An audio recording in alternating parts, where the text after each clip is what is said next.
William is ready. All right. I'm going to go ahead and call us to order. So we're in our policy meeting. So good to see you and your smile. You. Only time I can go maskless. We've got a little fun to go through today. Yes, and we're going to do the first three together, GBA-JFHA and its sister policy, but also GBA-JFHA-F, which is the form for the GBA policy.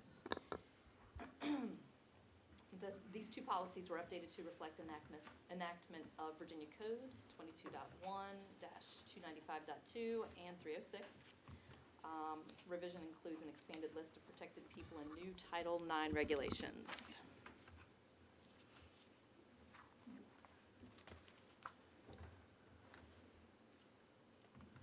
Okay, board members, any questions, comments? There were two questions that were Oh, asked. thank you. One is, what is a non-student employee? And I contacted Elizabeth Ewing, and she said, basically, that was written in for higher ed, where you have a lot of work study.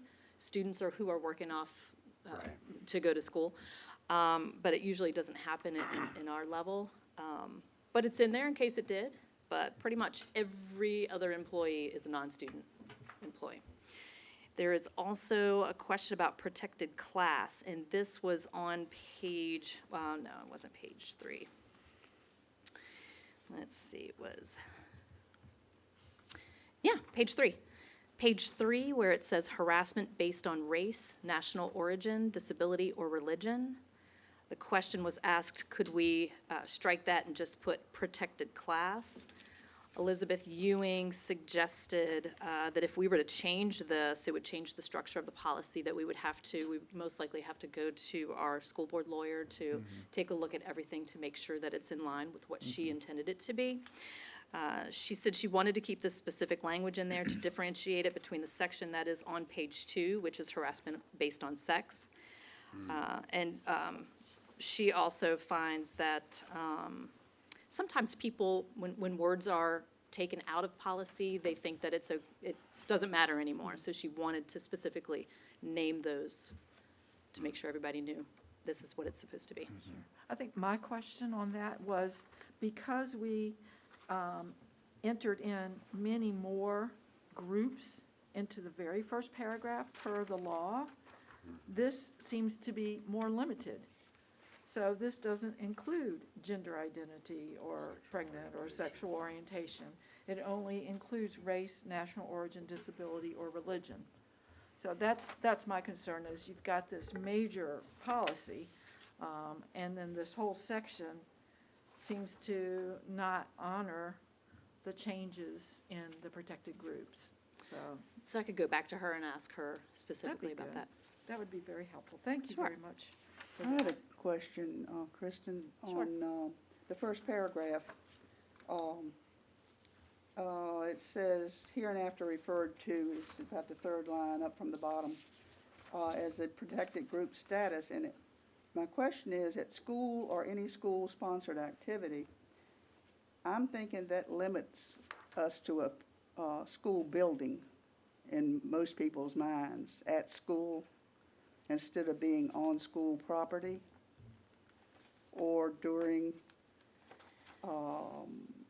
school-sponsored activity. So I think because it says or any school-sponsored activity, that could mean any location as long as the school is sponsoring it. Right. It is but defined on page 8. Huh? On page 8, program or activity includes locations, events, or circumstances over which the school board exercises substantial control over both the respondent and the context in which the sexual harassment occurs. So fortunately, they defined it Yeah. in this policy. Well, that was good, yeah. All right. Yes. But that is a good point. I mean, there's only 16 pages Pages here, of so I this, don't know how you missed that. What I found very interesting is with the legal references, the United States codes, the language in all of those are for discrimination. And when you have discrimination, a respondent is an employer or an employment agency. And you know, respondent is used 29 times in this policy, okay? So then when you get to the Code of Federal Regulations, that's when the term harassment is introduced. And with harassment, you have the definition that is in this document as the individual who's been reported to be the perpetrator. So within the policies, they define a very important word in this policy, in the codes, they defined respondent very differently. So that was kind of interesting. So I'm glad, going back to the definitions, that per this policy, what they mean, regardless of the legal references, is the respondent is the individual who's been reported to be the perpetrator. Right. So. Oh, the respondent is the perpetrator or the perpetree? The Or the respondent person is being the harassed. individual who has been reported to be the perpetrator. So, yeah, you don't want to be the respondent, in other words. Well, generally, when you're well, I guess you would, when you're Isn't that responding to a interesting? lawsuit, you're the respondent, yes. It's a word, Yeah, I know, it's a weird word. I have a legal assisting background, so I know. The other question I have was about days. How some places they said working days, some places they said calendar days, and other places it just says days. Okay, so I was actually looking at the 750 codes, and there's a definition in there that said, unless otherwise noted, days just means like a calendar day. Calendar day, okay. One of the things that I had, it's not a clarification, but it's just one of those questions. In most of the things when we talk about individuals that are designated by Goochland Board, we have Dr. Armstrong and we have from Demetra. And typically, you know, we don't be that specific. I understand why the specificity is here, but then somewhere along the line, it has to be flagged so that if Dr. Armstrong was selected by the president-elect to do something in Washington, then, you know, you've got to make sure that we correct that as Everywhere, quickly as yeah. possible. Yeah. Diane probably knows how that's set up. To change everybody, wherever anybody's name is listed in something, you've probably got something that tells you where to go. You just do it. And thank you for making the correction on the form. Per the policy, it says you, I think that was Diane. okay, Diane, thank you for correcting the form, because that change was necessary to align with this policy. Yeah, so. It's and this- interesting too, because it's a VSBA form, and they didn't present it. They didn't change it, so, very good. Thank you so much for that. That, I believe, is all mine. Well, when it said form also, though, it still begs the reason why the form is a separate document. Most of the time, when you're talking about going to forms of a particular policy, it's as an addendum of the document itself. And so now, you know, if you didn't know that it says report of harassment, I assume when you say report, then that signifies form, but I would have thought it would have all been under the one document itself.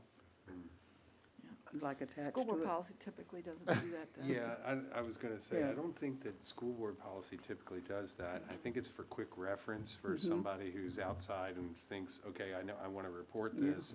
It's about that I thick. can search and find it a little bit faster, but we have sort of consistently throughout our policy had dash Rs and dash Fs.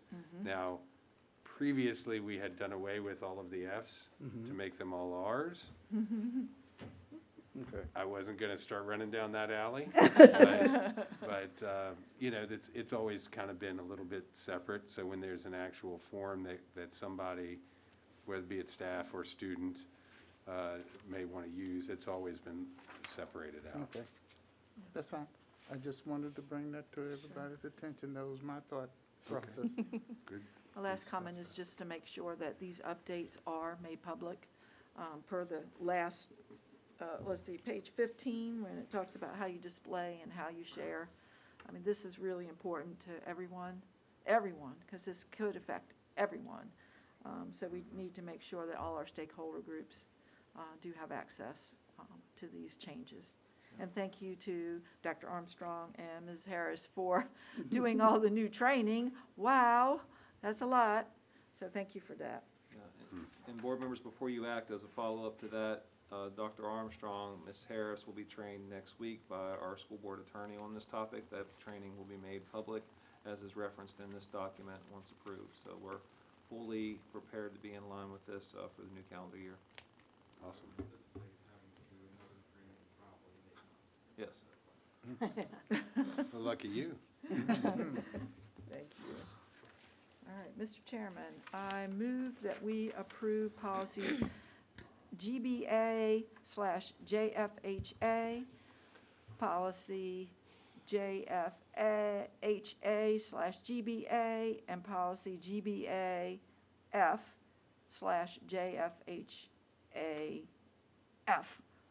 on first read. Well navigated. Can I get a second for that? Second.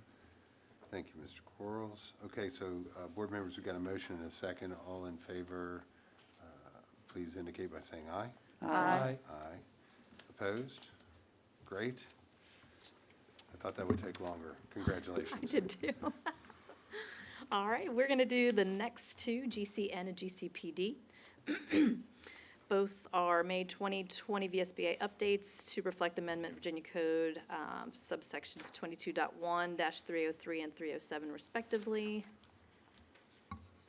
Minor changes.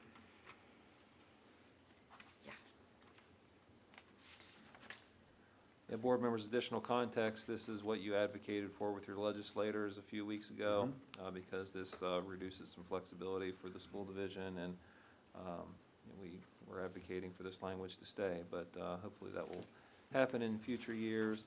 And an additional change was we added January 10th, 2020, as that is the most recent version of these documents, and the previous link did not go to where we wanted it to go, so we've updated that as well in the cross-references, in the legal references, I'm sorry. Thanks for doing that. The other request I had was July 23rd, 2015, and January 10th, 2020, because right now they just run into each other. But the way they do it on the DOE site is they put an and in between those two. So if you could add and on policy GCN, page 2, legal references, guidelines for uniform performance standards and evaluation criteria for teachers, Virginia Board of Education, as revised July 23rd, 2015, and January 10th, 2020. Same with the criteria for principals. All righty. Thank you for that correction. What baffles me about, we know we had to take out the statement about the performance evaluation. Yeah, right. Yet, Shall. our whole evaluation system, it's called a performance evaluation system. And it was designed to be a collaborative document to look at the performance of teachers, because we want them to be accountable. We wanted a way to measure that. And what are they accountable for? Student growth. So if you are a poor teacher whose performance is unsatisfactory, how can you possibly be meeting what we all know is the main function of the teacher, is to help our students achieve and to grow? So it just baffles me that this is being done, yet our performance evaluation still stands. And all throughout it, optimize student learning and growth, improve the quality of instruction for classroom performance and teacher effectiveness, a procedure for conducting performance reviews that stresses accountability, promotes professional improvement, and increases teacher involvement in the evaluation process. And yet, the General Assembly deemed it wise to take that statement out. It just doesn't, and I know that they're going to be reviewing the evaluation system, but it's still going to be a performance-based evaluation system. So, we're doing this because law requires it. Do we think that that is the best way Was to that done be- evaluate. Was that done because of the teacher shortage, maybe? Well, Hold 'em over. it was a result of some lobbying efforts in the General Assembly. I think what it allows us, that we still can non-renew employees. We still can not offer a contract if they are unsatisfactory. What this does is it takes away the if-then statement that you will. Yeah. We still can. Yeah, it's But a this- shall, so, Yeah, right. Did That's away the with difference. the state mandate. yeah. Okay. Well, I'm glad that we still can if necessary.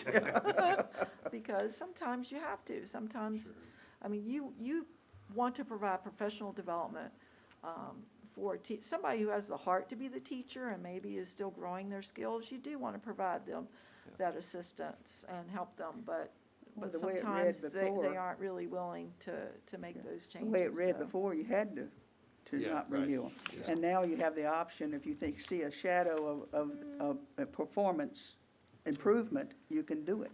But before, you No, had to do it. I don't think you had to, because the evaluation said there, shall. you came out with a rating, and, What does shall not re-employ the teacher mean then? Yeah, I mean, shall is a must. It's a must. It's a must. Yeah. I will say that sometimes the evaluation ratings are not, May change Yes. in order Yeah. to dance around them. yes, Yeah, yes, that Okay. could I'm just saying happen. this removes. That could the happen, and that's necessity where, of it. right. that's where that piece is I can Right. a little understand that, flexible, so, As long as we can anyway. still do it. See if I All have right. other notes.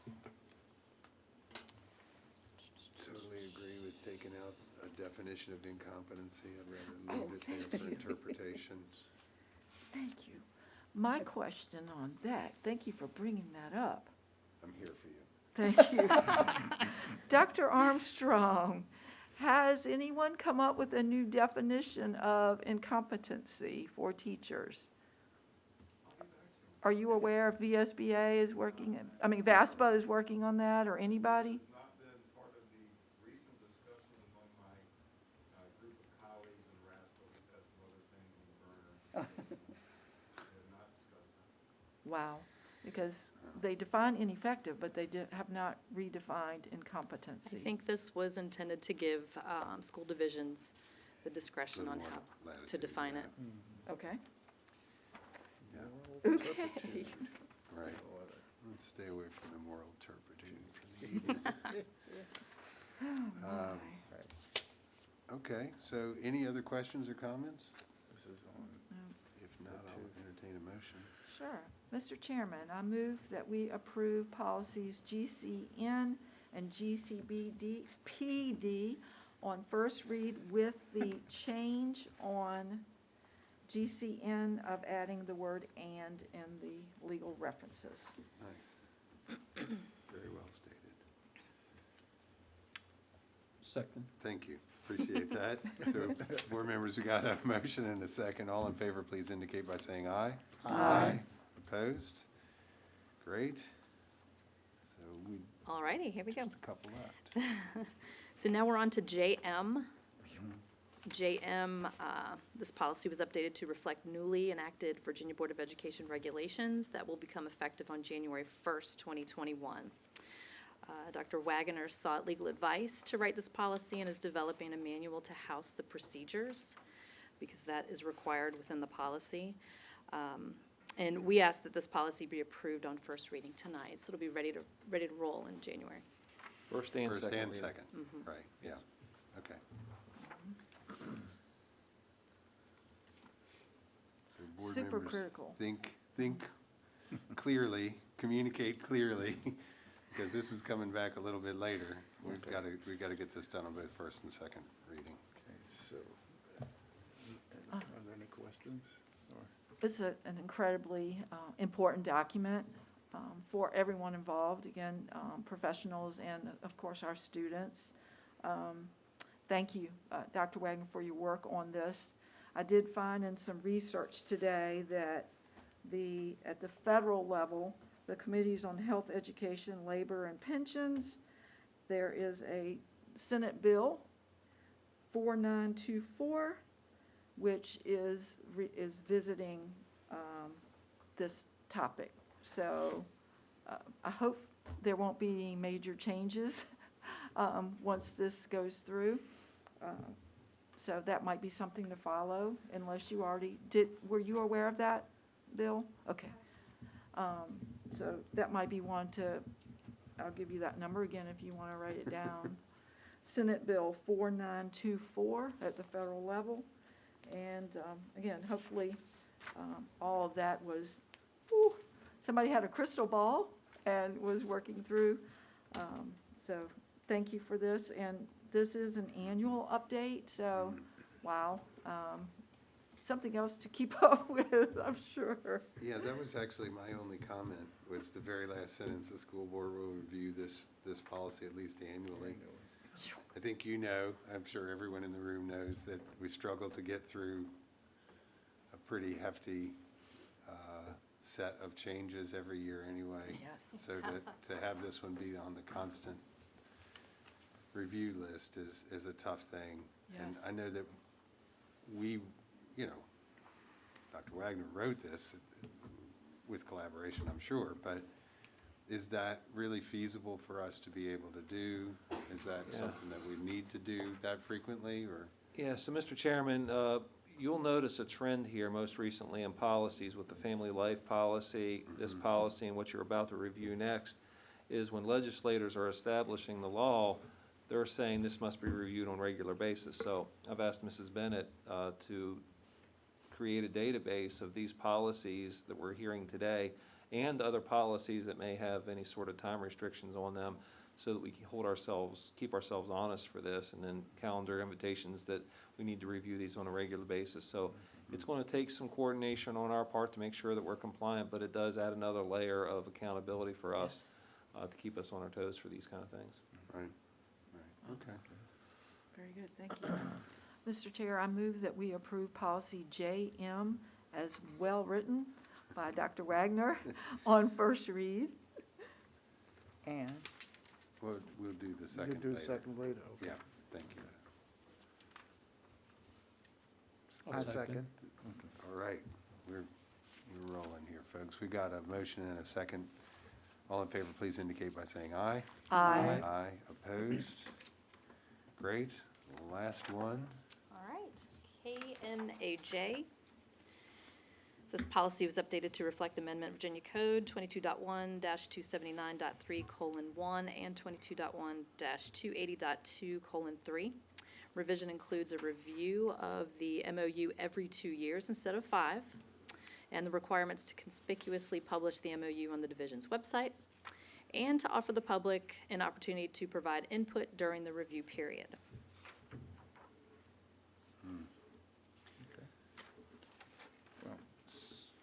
So, board members, just a couple of my thoughts. I know I usually let everyone else speak first, but I think by changing the word criminal to felony offense, this sort of begins to address the concerns that are out there with equity and that sort of thing there. So I think that's a nice move, and I'm glad that we're getting there. And then I think really the only other substantive thing is that we're going to come back and review this every 2 years instead of every 5 years. Yes.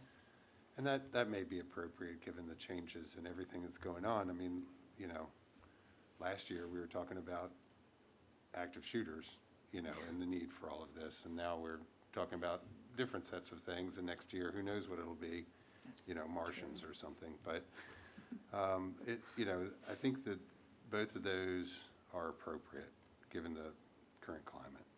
Absolutely, Mr. Chair, I agree. And my notes included some of the same comments, that this is an example of some of the actions of our General Assembly to work to close the school-to-prison pipeline, and to, a quote from someone was, "We should not be so quick to involve children in the justice system." So while we're working with our law enforcement officers at our school, who provide wonderful mentorship and guidance to our students in a different way, we certainly want the principals to be able to handle a lot more of the discipline and keep it as a school issue and not a criminal justice system issue. So I think we will see more policies with language change similar to this. Again, working to close the school-to-prison pipeline, so glad to see it. And just, Dr. Rayleigh, if I may, have we already found a home on our website for the MOU to be published? We have not, no, sir, but we will. It seems to me that with, again, this trend in policies, we're going to have a parking lot for annual notices and information for public, and it's a Right. good thing Mr. Kekche is here. He's hearing this firsthand, and so, yeah, I mean, this and all the other requirements need to be in a place that's easily accessible for our community. Okay. Yes. And then, because I can't help myself, the notice and opportunity for public input, I think we would, by going through this first read, second read type of scenario, this being an open public meeting, that sort of thing, is it everybody's opinion that this suffices, the way that we go about policy change? This would suffice for that type of notice and input? If the board's supportive of that, that was my intent, Mr. Wright, is yes, that this is held in the public setting, it's on the public agenda, it sits for a month while we have the opportunity to hear feedback. I was not anticipating the creation of a task force or the creation of an ad hoc committee or a standalone public hearing per se. It would be done in this setting with Right. opportunity to hear from our community. Well, if you Okay. think about it, we already have some other time and public input and a committee for the MOU. So isn't there a committee that works on the, Facility and safety, yeah, but I'm not sure or how much with time they the- spend on the MOU itself. I think that's been more of an administrative thing than a point of discussion in these committee meetings, is that correct? That would be correct, and we may include as an agenda item simply noting that we have signed the MOU. We do have representatives from law enforcement on the committee. Right. It would be an easy add, just annually to the agenda if you want. I will leave that to you. Yeah, I think, yeah. I'm certainly not going to tell you how to do your job, but I think between what we're doing here in our open meeting and those committee meetings, I think we probably have got it covered, Dr. Rayleigh. Thank you. Yes, sir. Thank you. All Mr. right. Chairman, Yes. I move that we approve on first read policy KNAJ. Second? All right, we've got a motion and a second. All in favor, please indicate by saying aye. Aye. Opposed? All right, you did it. Thank you. I'm Then And I certain don't there's- think I'll see you in January, right? No policy in January? Typically, we do not. So if I don't see you, have a wonderful holiday season. Thank you. Stay safe. Thank Right. Well, Likewise. Hopefully you don't have any more responsibilities to go run to now. I think she's going to sign up for the bus drivers. That's right, probably. I'm going shopping. No, I'm not. I'm gonna go home and make dinner, Good for you. even though my husband's home. And it No should be on my comment desk. whatsoever. Bye, y'all. All right. Thank you. Okay, so board members, next up, we've got, at least scheduled, our closed meeting. Would anybody care to make a motion? Yeah. Please. yes, sir, Mr. Chairman. I move that the Goochland County School Board convene a closed meeting under Virginia Freedom of Information Act in order to discuss and consider personnel matters involving the assignment, appointment, promotion, performance, demotion, salary, discipline, or resignation of employees of Goochland County Public Schools under Virginia Code 2.2-3711A1. Second. Thank you. All right. Board members, we've got a motion and a second. All in favor, please indicate by saying aye. Aye. Opposed? Great. We will go into closed meeting. Do you want for us, I feel bad. Can, We can go. You're welcome. We could y'all go. could stay where you are. I hate kicking you out. We're going to go this way, if that's okay. Yeah.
seconds.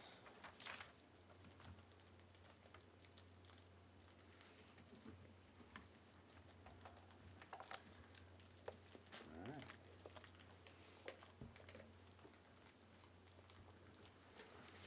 I have no idea what's going on with my computer, so you guys are stuck with me. Can we scroll up so that I can? I'd like to reconvene into open meeting. The Goochland County School Board hereby certifies by roll call vote that to the best of each member's knowledge, only public business matters lawfully exempted from open meeting requirements by Virginia law were discussed in the closed meeting to which the certification resolution applies, and only such public business matters as were identified in the motion convening the closed meeting were heard, discussed, or considered by the Goochland County School Board. Each board member should respond, "I so certify," when called. I so certify. I so certify. I so certify. I so certify. I so certify. Okay, next up, we've got a moment of silence.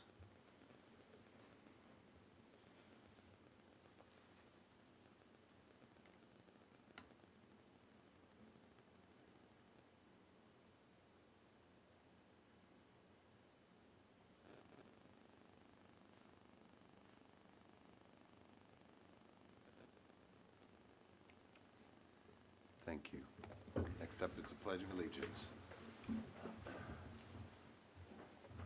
pledge allegiance to the flag of the United States of America and to the republic for which it stands, one nation, under God, indivisible, with liberty and justice for all.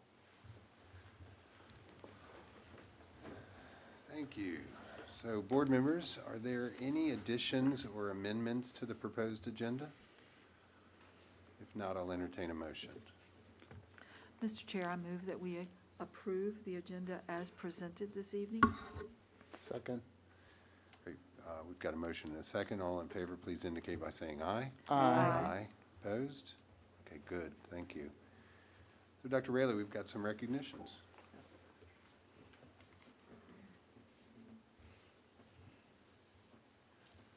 Thank you, Mr. Chairman, and it's my pleasure this evening to recognize Ms. Caroline Webb, who has served so well as our student representative on our school board over the course of the past 12 months.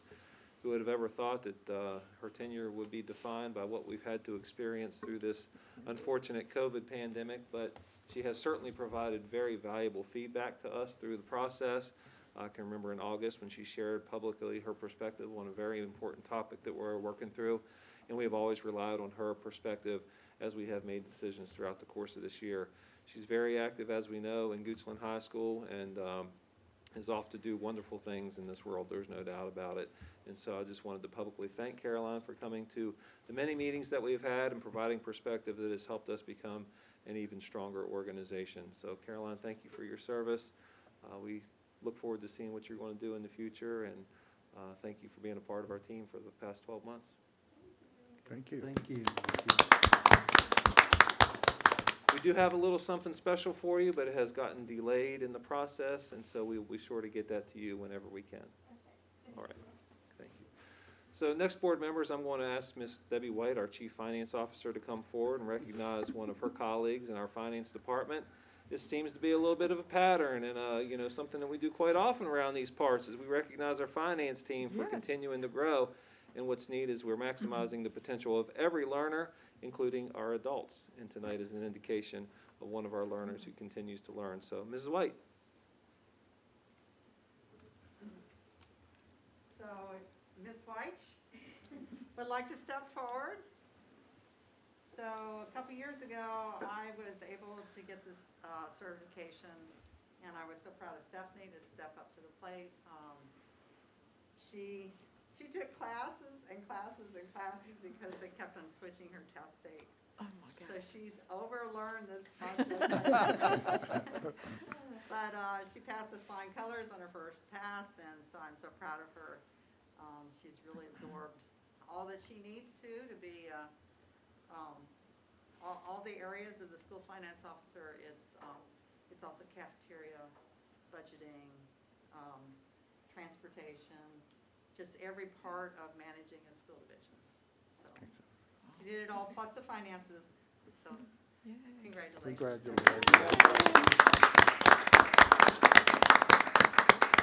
Awesome. We love Congratulations, Stephanie. overlearners. That's great.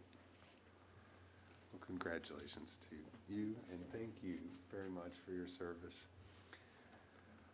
Next up, we've got some announcements and reminders. The first announcement we've got here is we have our organizational meeting and a budget workshop coming up on January 12th. But board members, what this means is we're going to be shifting some of our responsibilities as board members. It's my belief that you'll probably have a new chairperson, and that's going to necessitate a little bit of a shift in some of the committee appointments and things like that. So put your thinking caps on now. We also have another budget workshop on the 19th, a week later, and then a couple of weeks later on February 2nd, we'll have another workshop. And, oh, I'm sorry, and I skipped, we are doing a meeting every week. How about that? January will be busy. Yeah, but it's the right thing to pay this much attention to, especially right now. And ultimately, what that will lead to is to our public hearing on the budget. That'll be February 9th. And that'll allow us to get the public's input with all of the facts in front of us. A couple weeks later, we'll come back and vote on the budget and hopefully have approval of that. And we know we've got some really good members of our finance team working to get all those things in front of us in just the right manner. So thank you for all of your work, and looking forward to seeing the result of that. Next up, we have a public comment period. I don't see any members of the public here. Do we have anyone sign up? Okay, well, that being said, I'll close the public comment period. That was a lot of fun.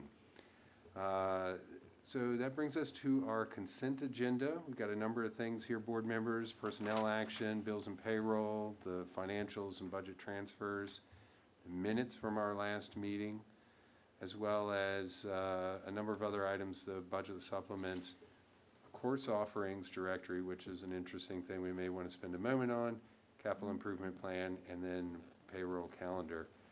Board members, what's your pleasure? Would you like to take these as a slate? You want to call out any one or multiple items to deal with separately?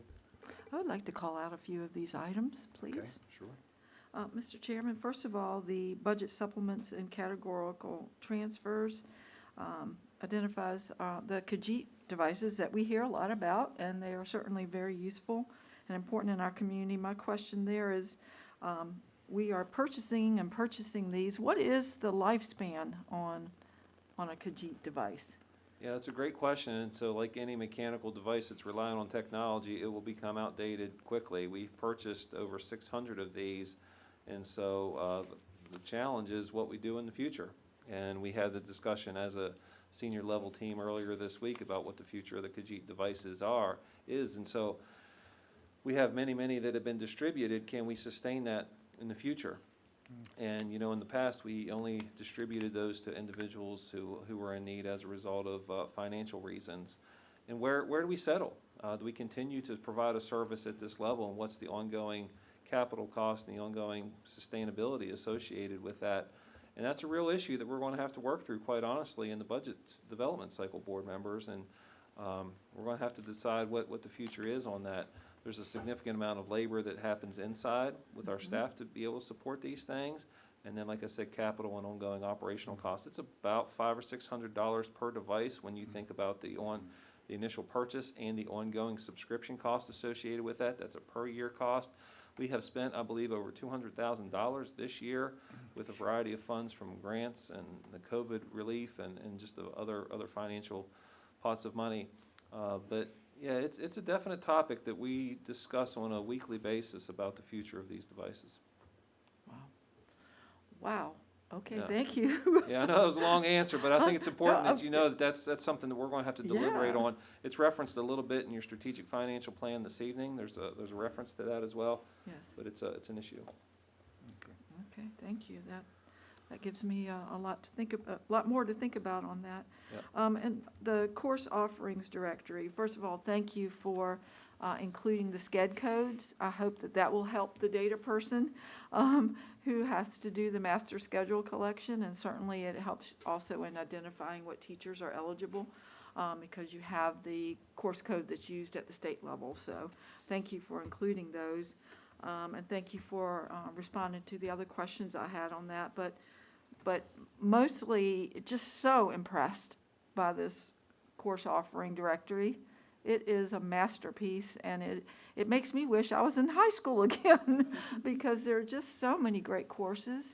And these courses, I believe the depth and the rigor that is included in this guide, that is not only good for our students, but it's good for our teachers because you don't want to teach the same thing over and over every year, and we just keep adding just amazing courses that certainly energizes everyone and provides those opportunities for true engagement in a course that really means something to the times and what is necessary to be successful in these children's future. So thank you for all the great work on that document. I guess the question I have on that, as far as course worth offering and that type of thing, in previous years, have all of the courses been utilized by the students, or there have been some that's been taken out because of no one, stepped up to act on those classes? Yeah, Mr. Quarles, some have not filled as a result of student interest, and so we offer a plethora of courses, wide variety, as you can see, but sometimes we don't have enough to be able to financially support those classes just because it doesn't make sense for us to have a teacher and 3 or 4 students in that class. The importance of doing this evening, and thank you for your consideration to do this through consent, is now we have the opportunity to publish this to our families in both hard copy and electronic copy, get this in their hands early so that they can think about what courses they want to take when we ask them in February and March. And then, as you know, we're starting to think about what the fall looks like for us, and we're in the midst of this current school year, but we're starting to think about August of 2021. So the timing of this is very important to get this approved this evening. And these courses are considered as electives, or are we designating or identifying students that may be appropriately guided towards those particular classes? Yeah, in that course offering directory, there are core courses that students need to have for graduation requirements, and there are electives as well. And, we oftentimes, advertise these classes and we recruit, and really these elective classes, a lot depends on who's teaching the class and the students that are interested in that as well. But it's core classes and elective classes included in this document. Thank you. Thank you. My last question is on the capital improvement plan. If Ms. White could give us a little explanation on that. This is so critical to, again, the future of our school division, and a lot of work has gone into this. There's been changes, and just a little clarification will help. So if you could pull that up. It's the Um, capital improvement. No preview available. So there are no changes from what we presented last week, or last month. Okay. It is simply the 27-year plan, and like our policy, we presented it in full last month. There were no comments, suggestions for changes, and so we are simply presenting it for approval this month. Yeah, and if I could add on to that, Mrs. White, what we're asking you to approve this evening, board members, is a request that will go to the Board of Supervisors for their consideration. You have planned at the end of January a joint work session with them. And in transparency, what this request is this evening is the approval of a new Goochland Elementary School in fiscal year '22. The addition of 30,000 square feet at Goochland High School with the interior renovations and capital projects the school board has been talking about for several years to position us for the future. So it's a very important document that will forward to the supervisors pending your approval this evening, and it sets the course for the facility needs for our school division over the course of the next 27 years. Year one is the immediate request that we would be seeking for their immediate funding. Years 2 through 5 are for planning purposes. And then beyond that, it's just letting us know that we need to anticipate that there are going to be costs well into the future. Thank All 25 of the first 27 years will be given to the county. That is what they've requested from us. So that the detail underneath the blue tabs will be given to the county. That was Right. in, You've just given a summary. I did. I Yeah. needed it Yes. to fit on one sheet. But yes, the first 5 years are what they're going to try to budget, fund. And so we may see some items shift in that group. But I would suspect that years 27 through 46 will remain as we've approved it. Thank you very much. Uh-huh. Good stuff. Okay, so with those items addressed, can we then consider taking the consent agenda as a slate for Yes. voting purposes? Yes, we fine. Mr. Chairman, I move that we accept the consent items as a slate. Nice second. Great, thank you. We've got a motion and a second. All in favor, please indicate by saying aye. Aye. Opposed? Well done. So this brings us to the superintendent's comments. Yeah, thank you, Mr. Wright. So a few things for public consumption this evening. First is a copy of a presentation that both Dr. Armstrong and I gave celebrating the work of our school division from an equity standpoint. Last week was Virginia Ed Equity Week, and it was a recognition of that important conversation across the Commonwealth. We, as you know, have been on top of this issue for several months now, specifically going back to June, and the resolution approved by the board, the establishment of your equity goals, the establishment of a position specifically related to equity. Our strategic plan has specific references to the environment that we want to create in our school division. You approved the policy earlier this year was directly related to equity.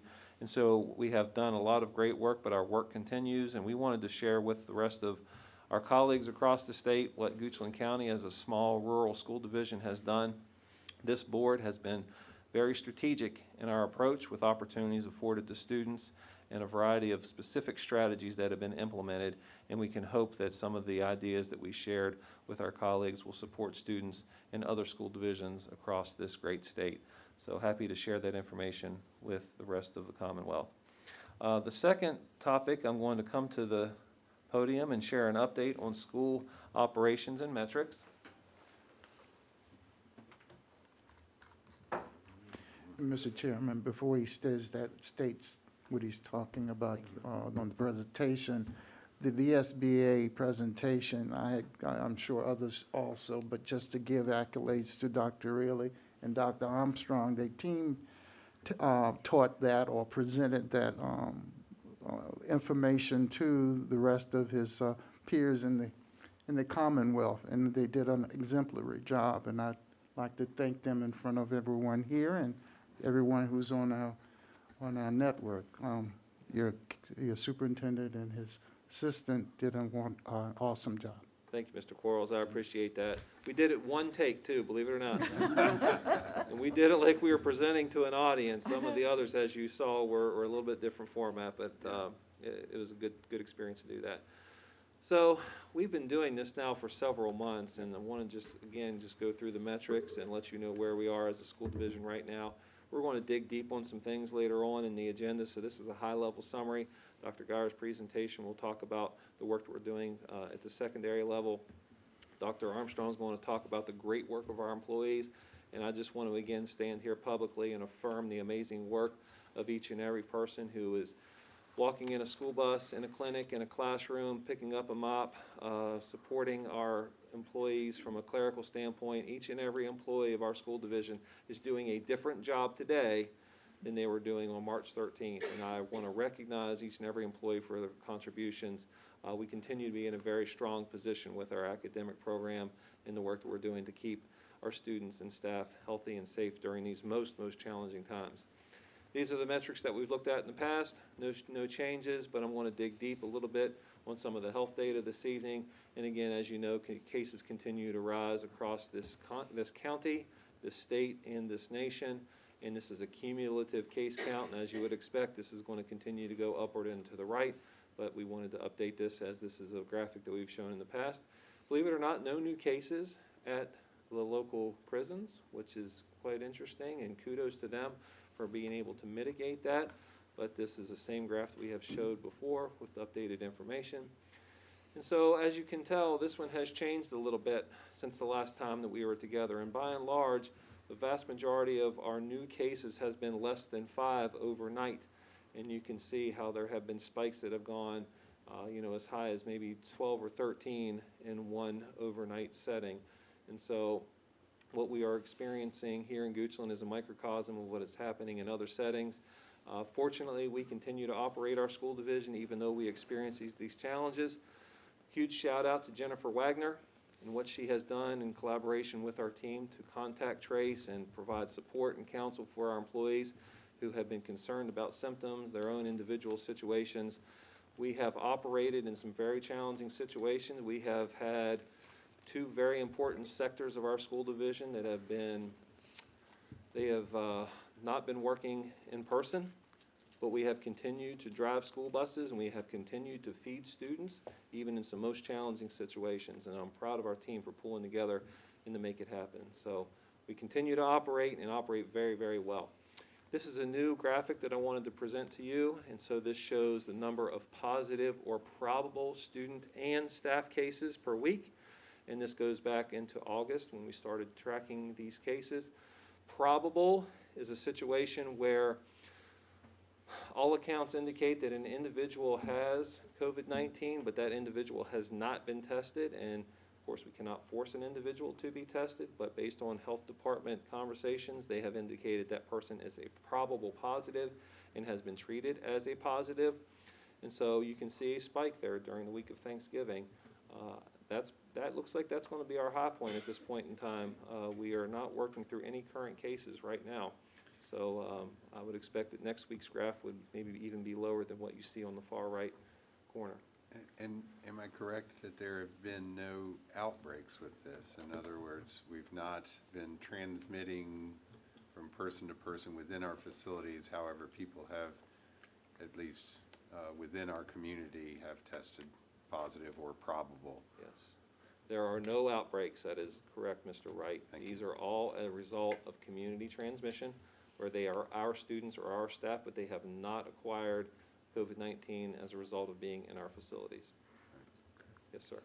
Great, thank you.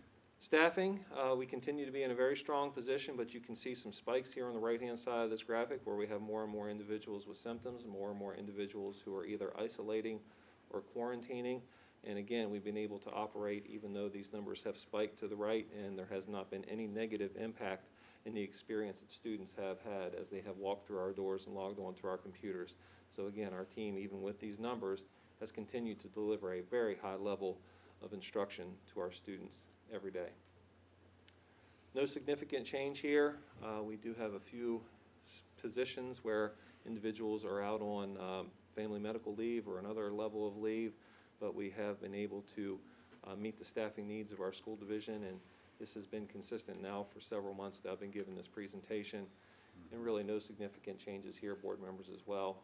We can remain in a strong position as a result of the great work that our human resources team has done to get us to this point in time to operate.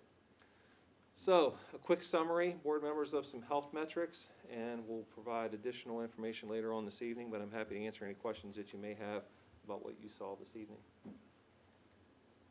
Board members? I'm fine. Page 11, the staffing capacity impact teachers. You have a row with 3 and 3, and then a row with 0 and 0, and a total of 4 and 4. Yep, we need to fix that. That should be a 3. Okay. Thank you for catching that, Ms. Warren. Thank you. We might need to go back to first grade and learn a little math on that one. I was a little worried about that. Yeah. Like Yeah, We'll just call this a dynamic presentation. we will fix that. Thank you for recognizing that, Ms. Warren. All right, go back to the agenda here. I kind of forget what was next. Next was athletics. Next was athletics. Thank you, Mr. Wright. So athletics, I sent you a copy of an article that was in the Richmond Times-Dispatch, and at this point in time, board members, we have started our winter season. Winter tryouts took place yesterday in our school division, and we are ready to start playing games on December the 21st. We have a full basketball schedule. Ms. Horn has her Goochland Bulldogs Prop. t-shirt. And so at our high school, we plan on offering all of our junior varsity and varsity sports. We're going to have cheerleading, we're going to have swimming, we're going to have every winter VHSL sport at this point in time. I do want to publicly recognize the work that Joe Fowler has done and celebrate him for understanding the importance of providing these experiences and opportunities for our students. They need this time as an outlet for their health and for their their own ability to be an adolescent in today's times. We're playing a team from Stanton River, we're playing a homeschool team, we're playing a private school team, we're playing teams from all around, and it's what we had to do to provide these experiences for students.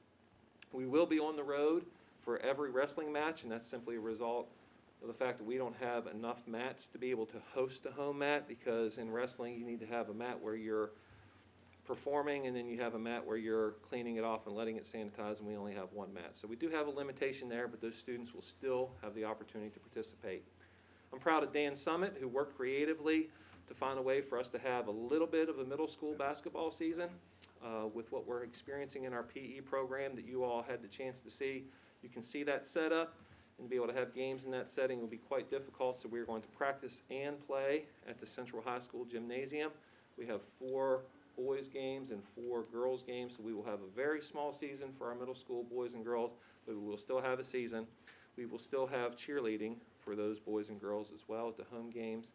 Unfortunately, we will not have a middle school swim season, and we just don't have enough lane space. We don't have a pool where we can actually participate for our middle school swim students. So when other school divisions are canceling all their sports, we're only really not performing in only one, and that's just because we don't have a space to do that. So proud of our team, glad to be able to give these opportunities to our students, and excited to see our Eagles and Bulldogs out on the court. And remember that you can subscribe to the National Federation for High Schools and get a streaming service where you can watch the Bulldogs from the comfort of your own home, and we will provide more information to our community about that in the coming days. Wonderful. Will that include the middle school? It will not include middle school, no ma'am. It'll just be high school. I The cameras thought are only because on the the high school. cameras. Cameras are only at the high Right, school. but is there some other way that we can stream the middle school Potentially, games? we will investigate that to see if we can do it through another streaming service. That would be great. Yeah, we'll need to work on that so our families can maybe get a chance to see their children participate in another venue. Thank you. This, Mr. Chairman, the swim team and all, will they be able to practice over at the Y or anything like The that? high school team will be able to practice at the YMCA. They're practicing from 6 a.m. to 7 a.m. We only have, I think, 2 lanes, maybe 3 lanes. So it's limited in access, and we just don't have, there are not pools available for our middle school program. And at this point in time, we don't have a coach for that program as well. Gotcha, understand.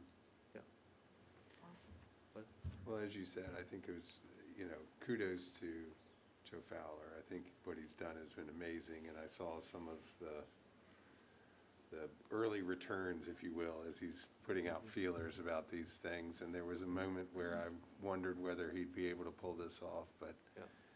as is usual, he's done a fine job. Yes, sir, he sure has. And the last item under superintendent's comments is recruiting, and board members, I'm proud to say that as we work to recruit the best employees to be a part of our school division with specific emphasis on recruiting a diverse workforce, there are 15 Call Me Misters at Longwood University, and we have 8 of them, maybe 7 or 8 of them.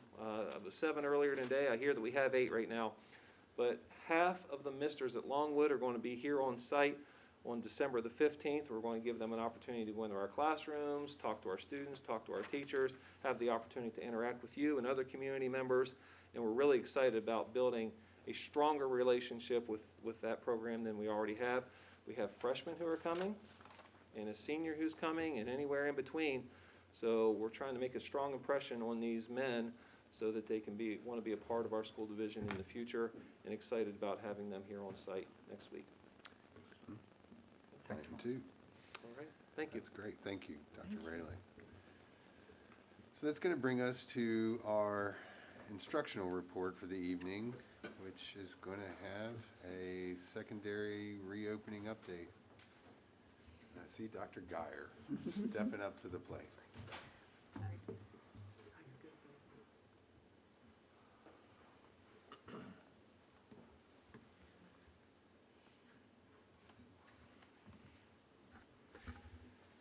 Mr. Wright, Dr. Raley, members of the board, it's my pleasure to share a similar presentation to the presentation from last month that really focused on our elementary reopening, our elementary hybrid plan. But I did want to take just a minute while I had the microphone to thank you all for approving the course directory, and to say, so that's just a document. At the end of the day, that represents really what we're most proud of, which is the programming that's been built for our high school students. And it does take every one of our team members to make that happen. And our board certainly has a huge role to play in that, in supporting those programs and risk-taking as we build new programs. Of course, we have a school board member who's a former principal who had a big hand in laying a lot of the foundation for the programming that's at the high school. So I did want to start by thanking you all for that. And as we kick off this presentation, a lot of overlap to some of what we've already heard this evening, and want to thank each board member for taking the time out of your busy schedules to visit our schools. I can't tell you how impactful that is to our staff and our school community to have you in our schools, seeing the amazing work that's happening every day. So none of this is news to you. I will go relatively quickly through it. You saw much of this firsthand. But as you know, our middle school and high school students have been back in a hybrid environment for several weeks now, and we have students that are obviously participating in person. We have students that are participating at a distance, and this is an update on relatively recent numbers, probably a week ago, so they're pretty darn close to this. But in person at Goochland Middle School, about 47% of our students are in person at the middle school, about 30% at Goochland High School, and then 52% at the middle school in a distance environment, and 70% at the high school. One of the most impressive pieces of what's happening in our middle school and high school is really the same model that is happening in our preschool classrooms, which is teachers delivering concurrent instruction. There are creative things happening across the school division, but what they have been able to do to meet the needs both of students in person in their classrooms and instructional spaces, as well as students at home, is really amazing. We have 111, that's all of our middle school and high school teachers delivering concurrent instruction. And so similar to the slide I presented last month around adaptability, it doesn't really get any more creative and flexible than what we've asked our teachers to do at the middle school and high school. And here's a great example of that with Mr. Greenway, working directly with a student on site and allowing access to that same learning for students at home. And there are countless examples of this across the school division. Yeah, So hats off to all of our middle school and high school teachers to what they've been doing for the last several weeks. Some other snapshots, again, you had a firsthand look at this, so still pictures only convey it to a certain extent, but some highlights really of the last several weeks. Our Veterans Day program, many of you participated in that virtually. That program carried on. It was a phenomenal program. So an example of, as Dr. Raley just mentioned with athletics, we are making every effort to make every opportunity possible for our students and for our school community that we would under normal circumstances. Great picture of Mr. Verastro with his iPad, streaming his lesson to students at home. He had students on site in the lab as well. We've talked about band and chorus and the work that they have done to provide opportunities to students. Mr. Sykes has spent many hours outside in the courtyard undercover, providing instruction to make sure that his band students have that opportunity. And we're actually working this week to take a look at ways to provide some more flexibility for our fine arts teachers to get students even more of those opportunities in a safe way inside. You all have been in our health and PE classes at the middle school and high school. Great picture in the upper left-hand corner. That was actually the early stages prior to bringing students, all of our students that wanted to come back in person. Those were some of our Learning Lab students. And we were really kind of testing some of the possibilities that we were going to be able to make happen for that concurrent learning in the gymnasium at the middle school. So just some highlights of all the work that goes on every day in our middle school and high school. Similar to the elementary level, lots of opportunities for families to pick up hands-on materials that are needed for a lot of the lessons that are being delivered in the classrooms. So we've had materials distribution and events throughout the fall. That was one example. Here's actually another one that was specific to fine arts and some CTE programming at the middle school. I think it actually was drizzling that day, and they were out there with cars lined up, picking up kits for students at home. So making every effort to give those students at home those same opportunities. As Dr. Raley already mentioned, we have had athletics happening at Goochland High School for the last few weeks with conditioning. And I can tell you that that is making a tremendous impact on students in many, many ways to have the opportunity to come in and see their peers, participate in these athletic events. There's a picture of boys basketball conditioning, girls volleyball, a lot of great things happening in our school division. And I can say I'm so proud of the fact that we are hanging in there and trying to do everything we can to make the winter season happen for our student athletes. You all are well aware of the testing that's gone on since we opened school. We really have not slowed down in the important assessments that are taking place in our schools. Really highlighted here by, as you all know, our first ever on-site SAT test administration at Goochland High School this past fall. So really proud of that work led by Dr. Rainbolt. Great opportunity for our students that will continue, along with lots of other assessments that are continuing to happen both in person and from a distance. And then I mentioned last month as well, a lot of the professional learning opportunities that are happening for our staff. And I wish that I had lots of folks here with me to give you those firsthand accounts, but our coaching team has really done an amazing job providing a high level of support throughout the transition since we opened school in August, as well as our own teachers providing that same kind of support to one another. A lot of opportunities throughout the fall of teachers learning from teachers.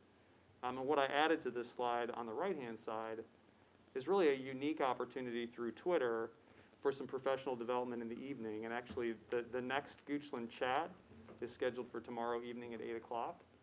And that's open to anyone who wants to participate. If you're a Twitter user and ever want to join Goochland chat, great topics discussed every month virtually, and that really has been a robust experience for our staff as well.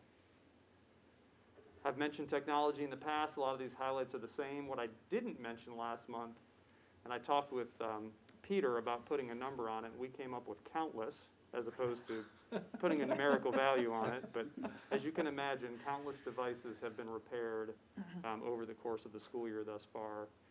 And obviously, Mike Origi and Henry Pace, who are pictured there, have been a big part of that. But that really has been a team effort with our technology department to really provide amazing customer service and turn those devices around really, really quickly. And then finally, wanted to recognize our school counseling team at the middle school and high school. The social emotional well-being of our students has certainly been at the forefront throughout the transition to the school year in August and then to in-person opportunities more recently. And they have done a phenomenal job providing incredible support to our students and to our families. And so that's just a quick update. Again, it pales in comparison to the visits that you all had firsthand, but I definitely wanted to follow up on last month's presentation and provide a little bit more insight into the transition to hybrid at the middle school and the high school. And happy to take any questions from you that you have. I have a comment about the secondary learning and teaching with the weekend events with the chorus, the Yes. virtual concert, Yes. and then the play. Oh my goodness. Play was That amazing. that was amazing. That was professionally, I mean, that looked professional. Sure. So that was a collaboration of students and teachers, and certainly the board's decision and with support of board supervisors many years ago with the technology, because the skills these kids had to put that together was just amazing, Yes. amazing. So congratulations again, all the staff and the students for doing that. That was just powerful. Well, thank you for acknowledging it. It sure was, and just to recognize two folks in particular, Heather Wilkins, who's a teacher at our middle school, and Neil Birch, of course. The two of them really had, from the staff's side, the leadership role in putting that together. And Ms. Horn, you're right, aside from the dramatic performances, the behind-the-scenes editing that went into producing that was incredible. So a whole new skill set involved in the production this year, and it really provided our students a whole new set of opportunities that honestly they didn't have until this year. Yeah, Yeah. wow, that was great. Just another comment on professionalism as far as your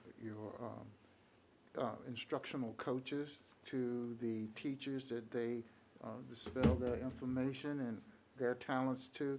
It was shown when we did the walkthrough, people doing classroom teaching plus streaming online. All of that was it's just awesome. And so, you know, we talk about returning to normalcy. Maybe this is a new normal in a sense that, you know, COVID will one day go away and we'll have this combination and people with skills to be able to continue to do that to perfection. Absolutely, yeah, thank you.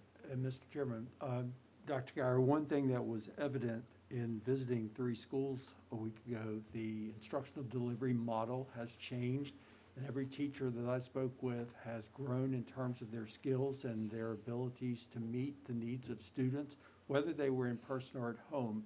It was an awesome experience. So thank you for that leadership and the entire team that's made it possible. Yep, well, thank you for the comments. Very little is the same, and our team has done an amazing job adapting.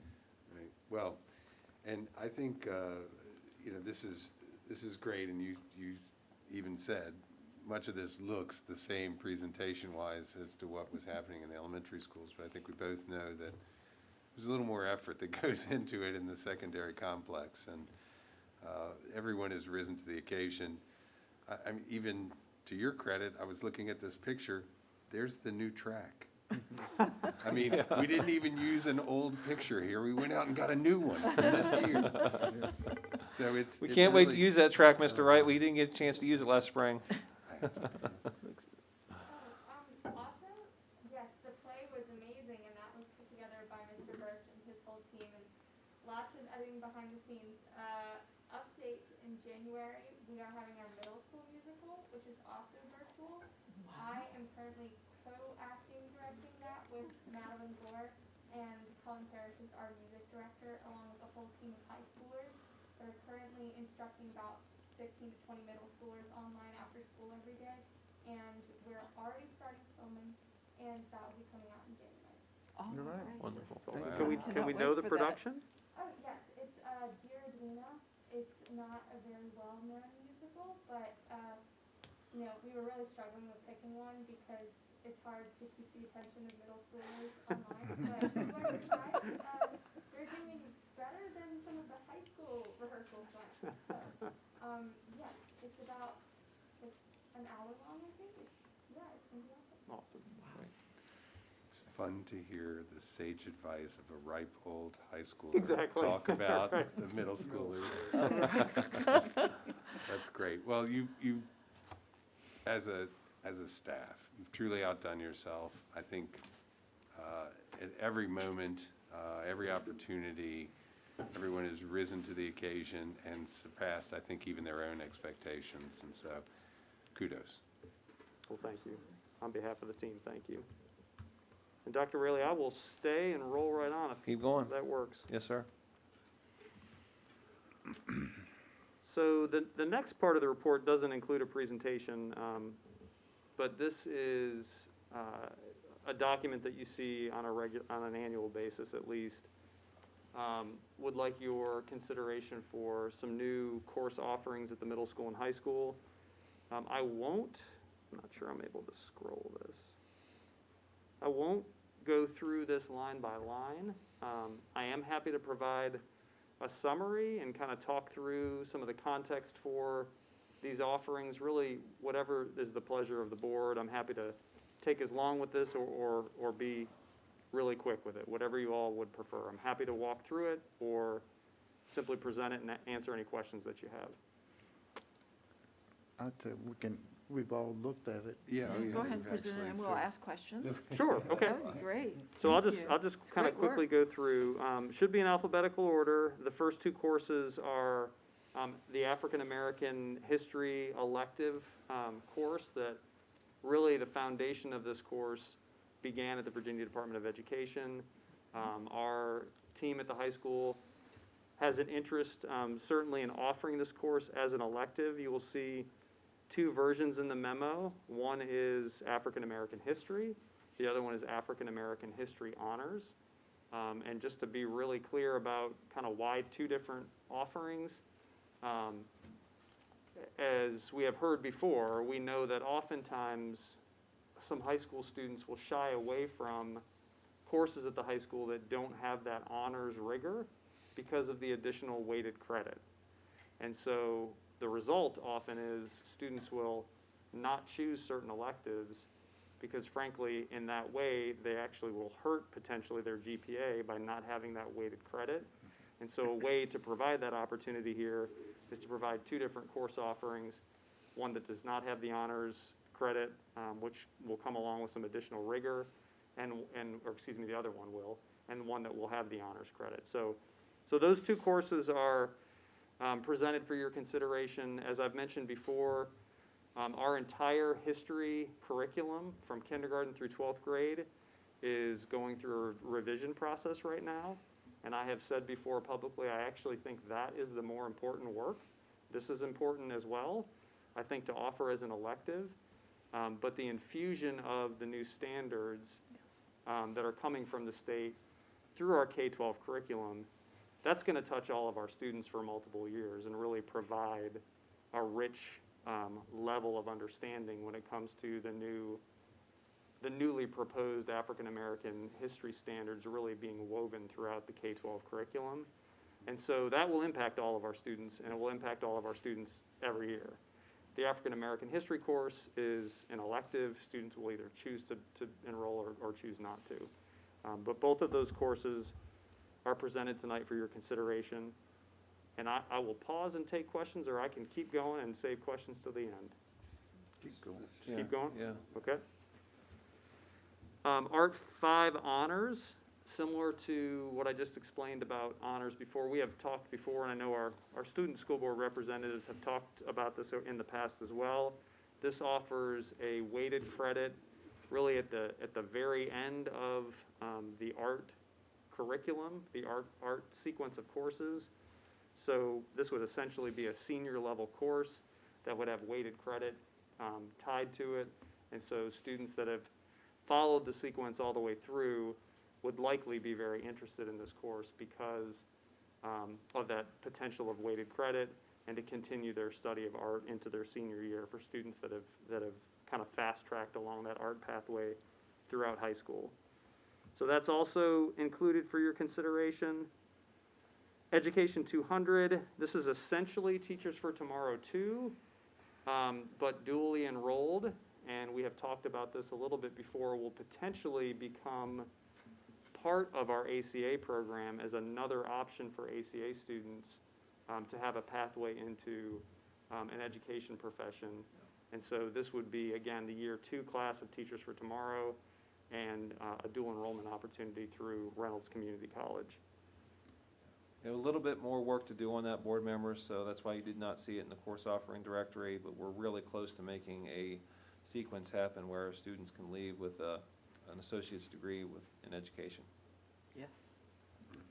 And the next several courses, I won't go through each one, I don't believe, but this is part of our Academy for Sustainable Energy, and you'll see a course sequence here, and when you look at the proposed start date of each, I would just draw your attention to that because you'll see some that are early in the sequence that we plan to offer for next school year. They are included in the program of studies, and then you'll see others that are here for your consideration that are more year 2, year 3, year 4 courses.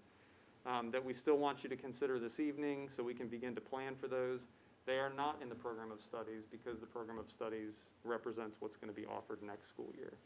So energy and power would be one for next school year. Energy demand, sustainability, and efficiency would be for 23-24. Did I miss one? No. Energy source life cycle, 22-23. Again, these are all part of the academy. Energy supply, sustainability, and efficiency, 23-24. That course complements the demand course. So if you're looking and saying, oh, it's the same course twice. One's energy supply, one's energy demand, and those two courses complement one another. Those are later on down the sequence of the courses for the academy. Engineered energy systems. This actually would be for students who have completed that 4-year sequence of courses through the academy, another elective option for their junior or senior year. So again, this is off into the future. This would be a proposed course for 24-25.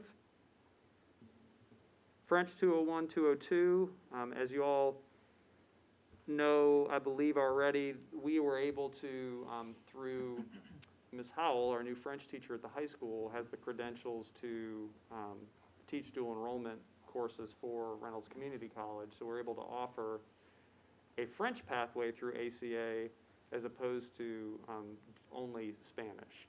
So this is an opportunity for a higher level French course as part of our ACA program, dually enrolled through Reynolds Community College. Introduction to Energy Transmission and Distribution. This is an 8th grade course that we would like to offer our students next year. Obviously, this is an elective course, and it's designed to build interest and enthusiasm for the academy at the high school. So this is kind of that introduction for our 8th grade students prior to transitioning to the high school. Marketing 2.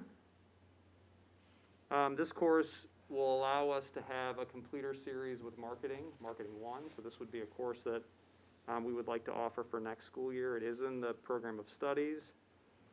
Math 263.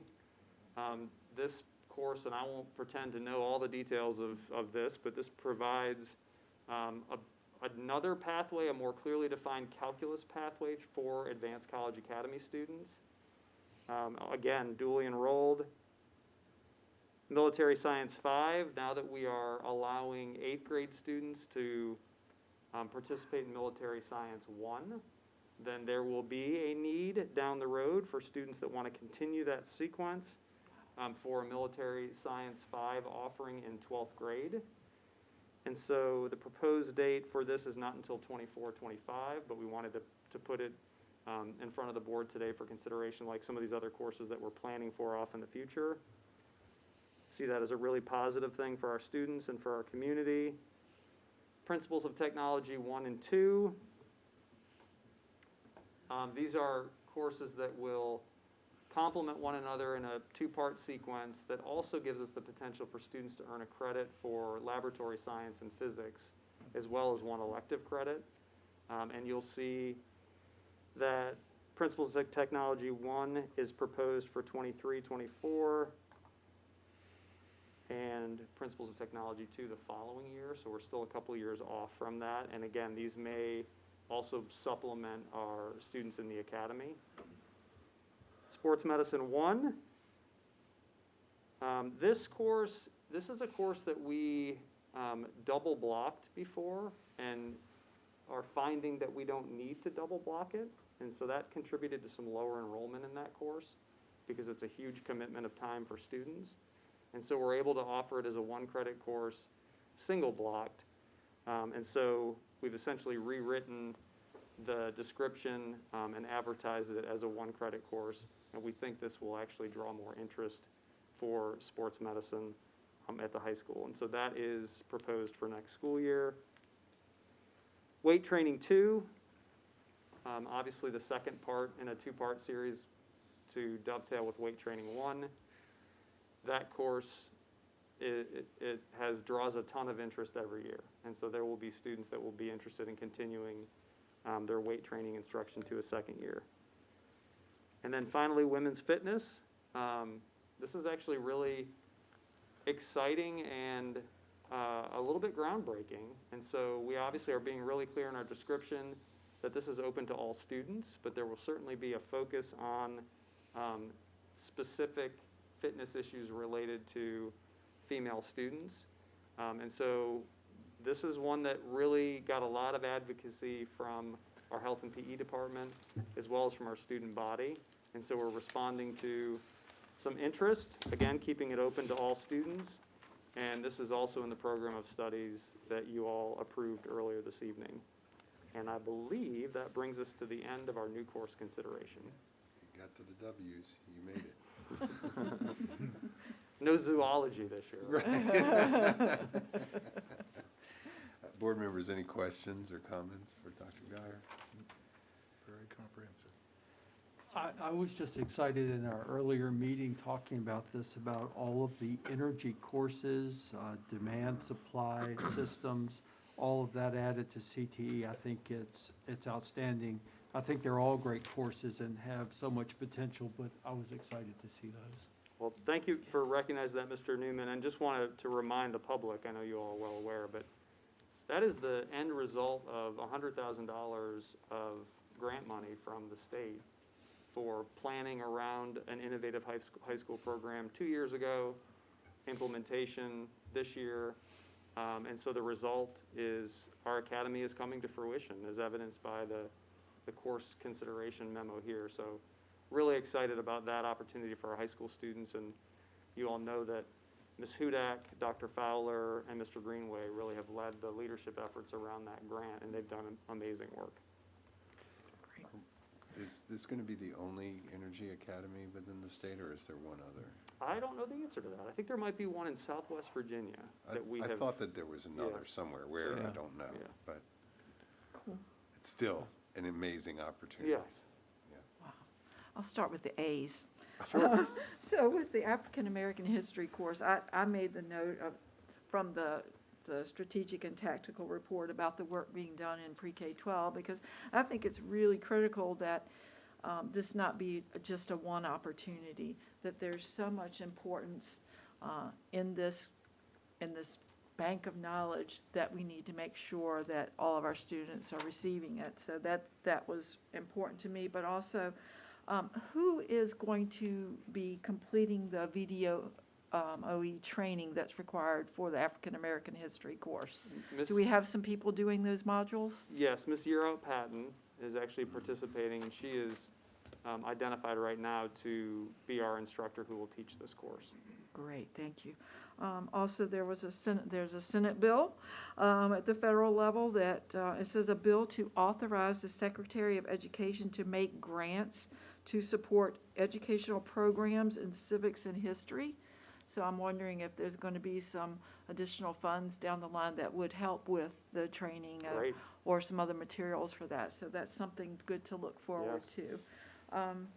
Education 200, when I was a licensure specialist and reviewing transcripts for professional studies coursework, there was only 2 courses that could be completed at the community college that would count for professional studies. One was human growth and development, and the other was Education 200 for the history and, the foundations of education course. So in a sense, that means that these students could be completing an actual professional study towards licensure. talked So about that's a great choice there. Yep. And lastly, on the energy courses, I just cannot imagine the jump that these kids are going to have on college students in engineering programs with this content.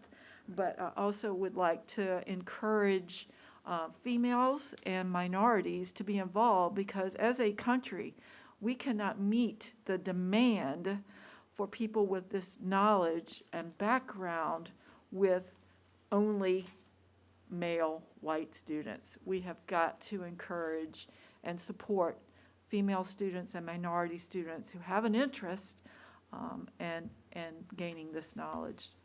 So Yes, ma'am. I hope, Yep. thank you very much. I don't have anything to add. Great stuff. Just one more, I guess, one of the other courses associated with this is that you have standalone African-American courses and all. And I think when Dr. Raley and all of us talked too, was that hopefully down the pipe there will be an integrated history of all history that covers not only African-American, Chinese-American, Latinx people, and everything, so that we don't have to silo these subjects. And so that we can ensure that all of our children understand each culture so that we can work in harmony in this nation. Yes, sir, absolutely. Amen. Well said. Thank you. Thank you. Great stuff. So, Mr. Chairman, I'm going to ask Ms. White to come forward. She has the next 2 agenda items for us for information, and I'll set it up as she's walking to the podium. Last month, you had a presentation regarding a conceptual framework for a strategic financial plan. We have populated that over the course of the past several months, and it's ready for prime time for your viewing this evening. So this is a draft at this point in time. We will be seeking your approval next month in the anticipation of our budget development process. Much like your capital improvement plan, this is a 3-year plan that outlines the dollars that we feel that we need in order to accomplish our strategic objectives, specifically related to our strategic plan. And we have some of the highlights associated with that this evening that Mrs. White's going to hit for your viewing pleasure, and we're happy to answer any questions that you may have. I want to start off with our journey, and this is something that Chairman Wright will know. So when I started here, we had a new change of board. That change of board was very much interested in financial transparency. And so they alerted me right away as I came on board that there was some new best practices coming out of GFOA. So I contacted GFOA, and we were on the forefront of that movement for best practices back in 2014. I was part of the first group with an instructional partner, John Hendren, and the Alliance for Excellence in School Budgeting. It was a national organization. They flew us to Chicago. We got to learn all about the process, and John was a really important partner as we started this journey. And then in 2018, we were awarded, our school division was awarded the very first of the new GFOA awards. So took us a while to get to that point, but we were very proud to have achieved all the different things that we needed to for best practices. So after we received the award, they had comments, and one of the comments was a need for this strong strategic financial plan. And what I've truly appreciated is as the board members have changed, you guys have seen the need for us to continue on this journey. And when Dr. Raley came on board, he could have said, I wasn't part of this process, I'm not interested, but he has wholeheartedly taken it on. And he was part of an interview right after he came on board, so that he understood what our journey was in this process. So this is a really important step, and we have presented it hopefully as a draft that you will approve next month. It is intended to be well ahead of the annual budget, but with everything going on, we just couldn't do that. And Matt C. over here has become my new instructional partner, and he and I spent 3 days in virtual meetings, and he is all caught up on what needs to be done, because this is, it doesn't work if the instructional team is not involved in the financial plan. So I am not sure how to move this. Oh, there, I was scrolling the wrong way. Okay, so this is a formal document. I am not going to go over all the sections. There is a letter to the community that sort of indicates what we are trying to do here. This introduction, we had talked about how it is not an annual budget, but it is something that sets us up for the annual budget process. It shows that we have a plan, a multi-year plan, and how we're going to get there. For those that are not familiar with Goochland Schools, we have given a background.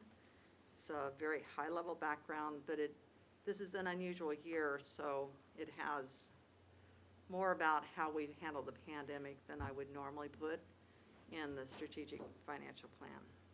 Oops. And again, we have just the process. This was explained in October when we first presented this. And you can see that you as a school board, we are in we reviewed it in October, and then we are looking to approve this plan now or in January.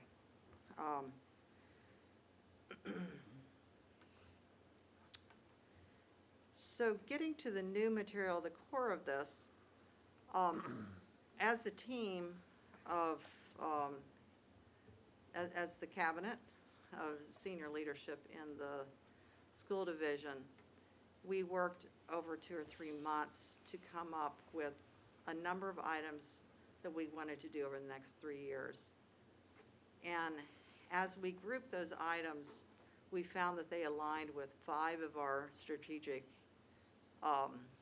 strategies that met 2 goals. The first one is our instruction lifelong learning goal, and the second one is our inclusive and engaging culture for both students and staff. So the first one is a very all-encompassing goal. It's balancing instruction to maximize potential. That is what we're all about, and we have a number of initiatives underneath that, tactics to get to that. Then we are reconsidering the variables of time, location, and opportunity for learning. And as we know, the pandemic has upended all of our lives, especially here at the school.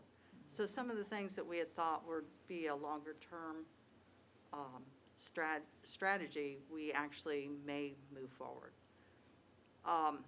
The third one, in support of students, is the social and emotional needs of students. And then we have 2 staff goals. One that's empowering staff through relevant and engaging professional learning opportunities. And the other one is a very expensive goal, but it's the one to innovate, pursue innovative attraction and retention strategies and practices. And Dr. Armstrong will be addressing that in a later presentation. So once we had determined a number of tactics to reach those initiatives, I went ahead and considered their cost. And you can see that what I want to direct you to is the bottom 3. Those are our student-centered initiatives that are goal 1, and then the social and emotional development of students. About $400,000 each year of an investment for those 3 initiatives. And then you can see the top one, the red one, is for the staff attraction and retention strategies. Our budget is 70%, over 70% personnel costs. So any change in personnel costs is really going to shift our budget.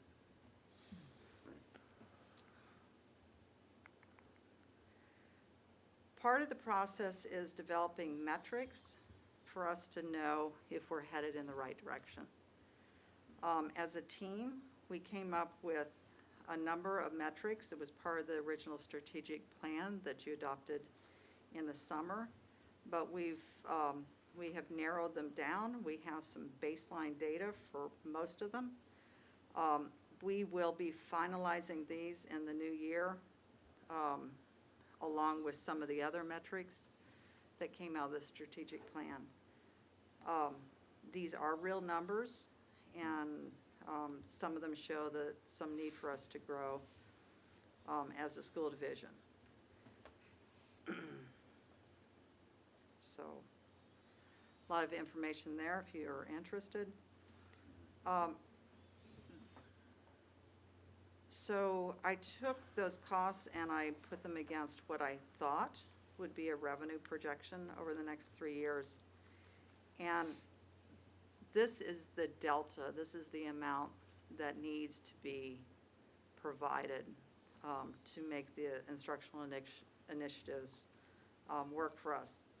We have a natural turnover savings of about $50,000 a year.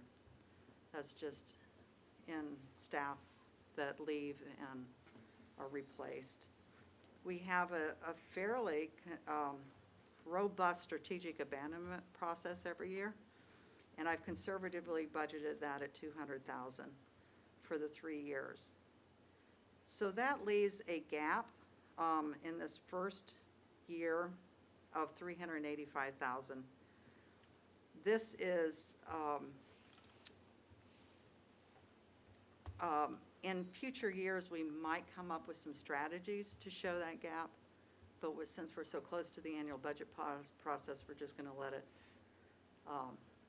go through the annual budget process and show how we'll close that gap.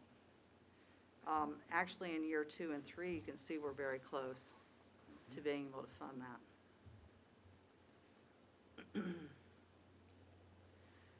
So in this tracking progress, this is our proposed steps.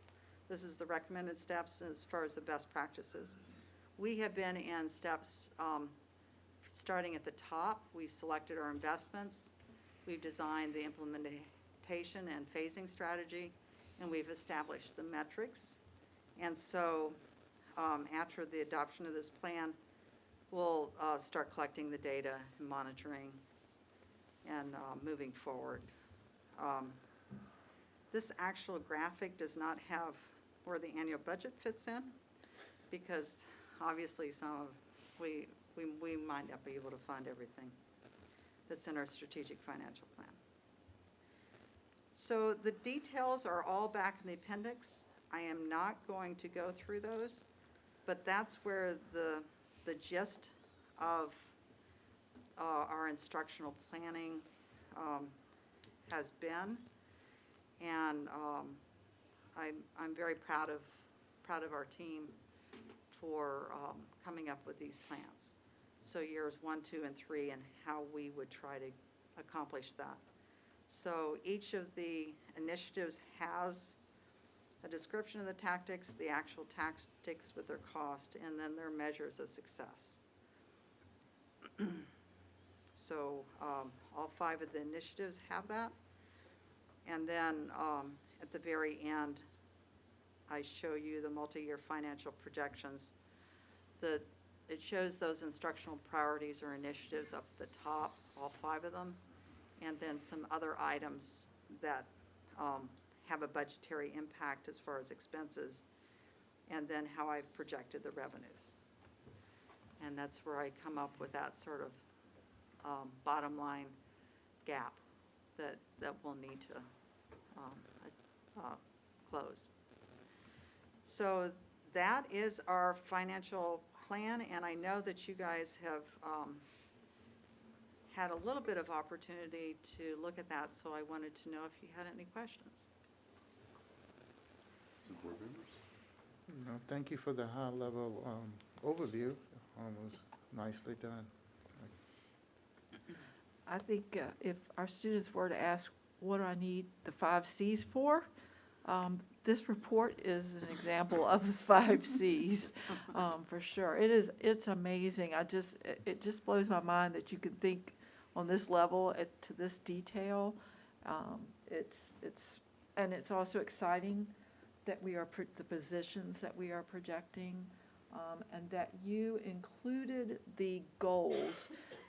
Something training I did recently said that when you do a presentation, you should have the goal noted. So here, with each of your items, you are identifying the goal. It's not just, we want this, this Right. is why we need this.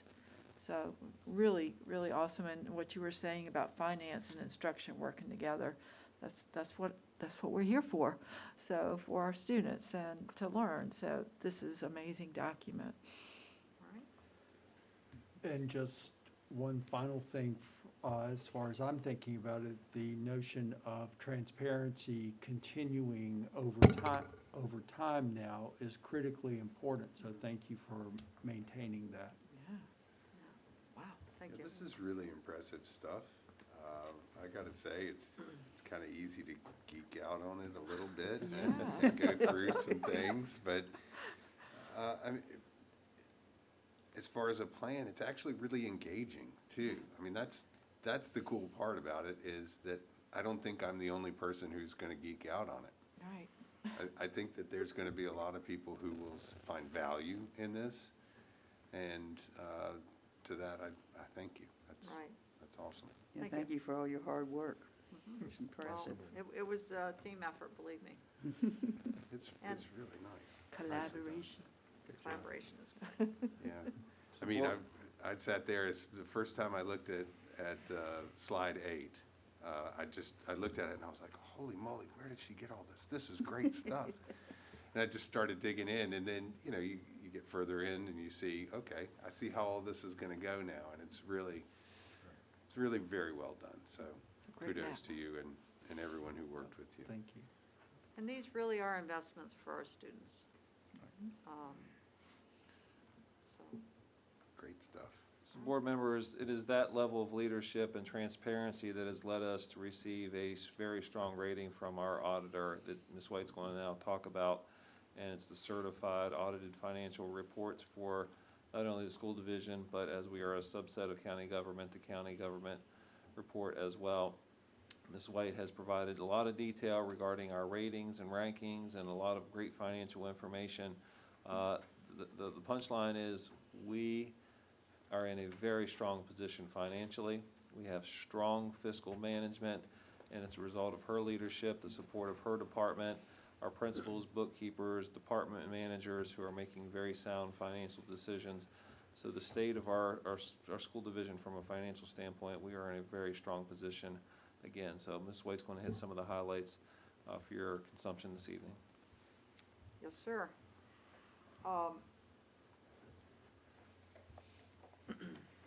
The important thing is we had no findings or deficiencies from the auditors. That's always the key thing about an audit. The one thing we didn't have was a federal compliance audit this year because almost all of our monies was CARES Act. And so they are still waiting for final guidance from the federal government. We did not get most of the money last year. That was from the county, so they will be the ones audited. I'm hoping. We have very little that comes our way. But we do have substantial amount of monies this year. So I'll take my cues from the county as to what they're looking for and make sure we have good documentation. Always in good to next have a year's- canary in the coal mine. Exactly. So, there are no deficiencies or findings, but we often get recommendations. The auditors didn't even have recommendations for us this year. This was both the schools and the county. We're very proud of that. Kudos to both of our departments. And Ms. Horn reported to me that in the Board of Supervisors meeting that they recognized how well we made that transition into Munis. And we did. Everybody was, we just did a good job. We set it up well, and we had no, it was very clear how we moved from one system to the other. Yep. And it's been a very successful year for us, and the first year of our use, so. And then we had a nice little Goochland on our Mind blog, where I just gave you that, and you want to look at it. In typical fashion, we did a good job while keeping books during the time of the plague. I like that. So to get to some of the meat, I will not go over all the numbers, I'm sorry to say. But there is one number that, to me, might beg some questions, if you ever looked at it, and the county transfer, they say they underpaid us by 1.2 million, but our turn back, which we've discussed several times, was 616,000. The difference is, as we made the transition, somehow the fund balance got off. And so they made a correction at the books. But both the county director of finance and myself, we know exactly how much our turnback was supposed to be last year. We know exactly how much was supposed to be this year. So it's a reporting. It was a reporting correction, not a, we didn't get a turnback of 1.2 million. But the important thing is that even without that full 1.2 million, we had a significant reduction in our revenue for this year. But most of it, 1.5 million, can be carried forward into fiscal year '21. May I ask just a question here Uh-huh. then? On that 1.2 million, you said you and these counties, financial individual, is it annotated on here so that we can, that bit of information is clearly identified for us? In other words, we say that 1.2 million was the difference in the final budget, right, in that header. Right. But is it only in your mind and in the mind of the county's financial office? It has not been highlighted. Okay. When I came on board, I know one of the problems was that we were turning back over $1 million for several years in a row. This is not a true $1 million underspending from the county, of the county's money. This is a book entry. But the They know 616, that. the 616 is an audited figure. Yes. Right. That is confirmed by a third party that Yeah. 616 is correct. Okay. Yeah. Yes. I guess then the question then is that does that need to be flagged somewhere so that it is clear other than here? Because, minus $1.2 million is still minus $1.2 million, and you can see the carryover, which is the auditable part, but to the layman, they may not know that for some reason. Correct me if I'm wrong, but when we had this issue 8, 9 years ago, it was a big issue for the county. Yes. Oh, yeah. They know that that's an accounting entry. They know that it's only 616,000 in turnback. Right, which in and of itself was an unusual. It was unusually high for us. Right, yeah. But yes, there is a, they know that that's not something to make a big deal out of. Okay. I guess our counterparts over on the county side know that the county had to adjust the books to get us down to zero at the end of the year. As you know, we cannot carry over money year over year, so we have to turn it all back. When we tried to do that at the end of this year with the 616,000, it didn't bring us down to zero. So they had to do some accounting entries to get it down to zero. It's the plug, It's a plug. It was a very big plug. yeah. But if you're gone and the person at the county is gone and someone looks backward, is They there would see any a way 1 to point- annotate that as to why it occurred? I can certainly put it in my budget book, year over year. I can put that annotation in our documentation. So I don't Debbie, think- Debbie, the question is, from a record-keeping standpoint, you had referenced an accounting journal entry of something. Is that accounting journal entry that you referenced documented anywhere?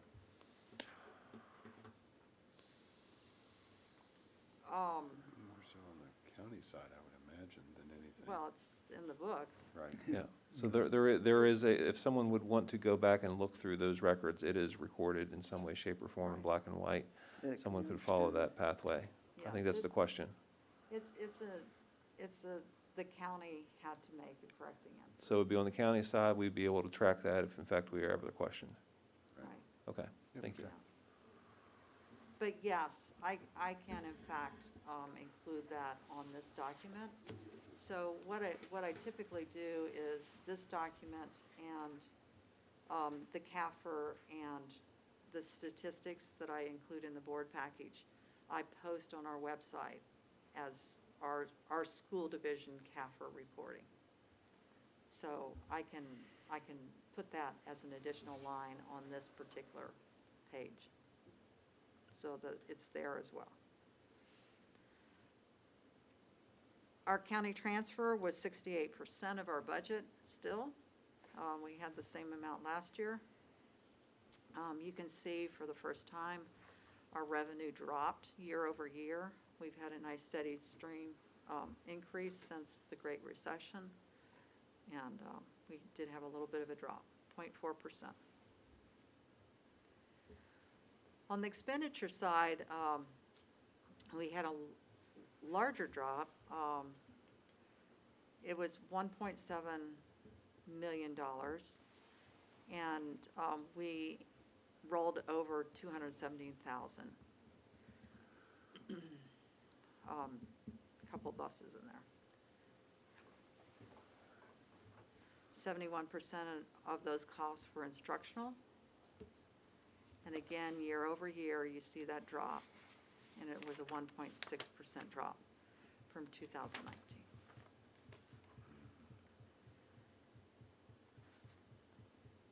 In the CAFR is a county document, and we are incidental.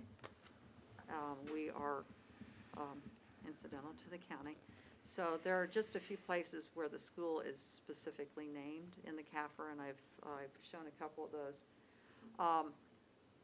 The one thing that in their management's discussion and analysis, they do talk about the fact that education is 44% of the governmental activities budget, and it has really been around about 47%, so there was some drop in the budget, in their their allocation to education last year.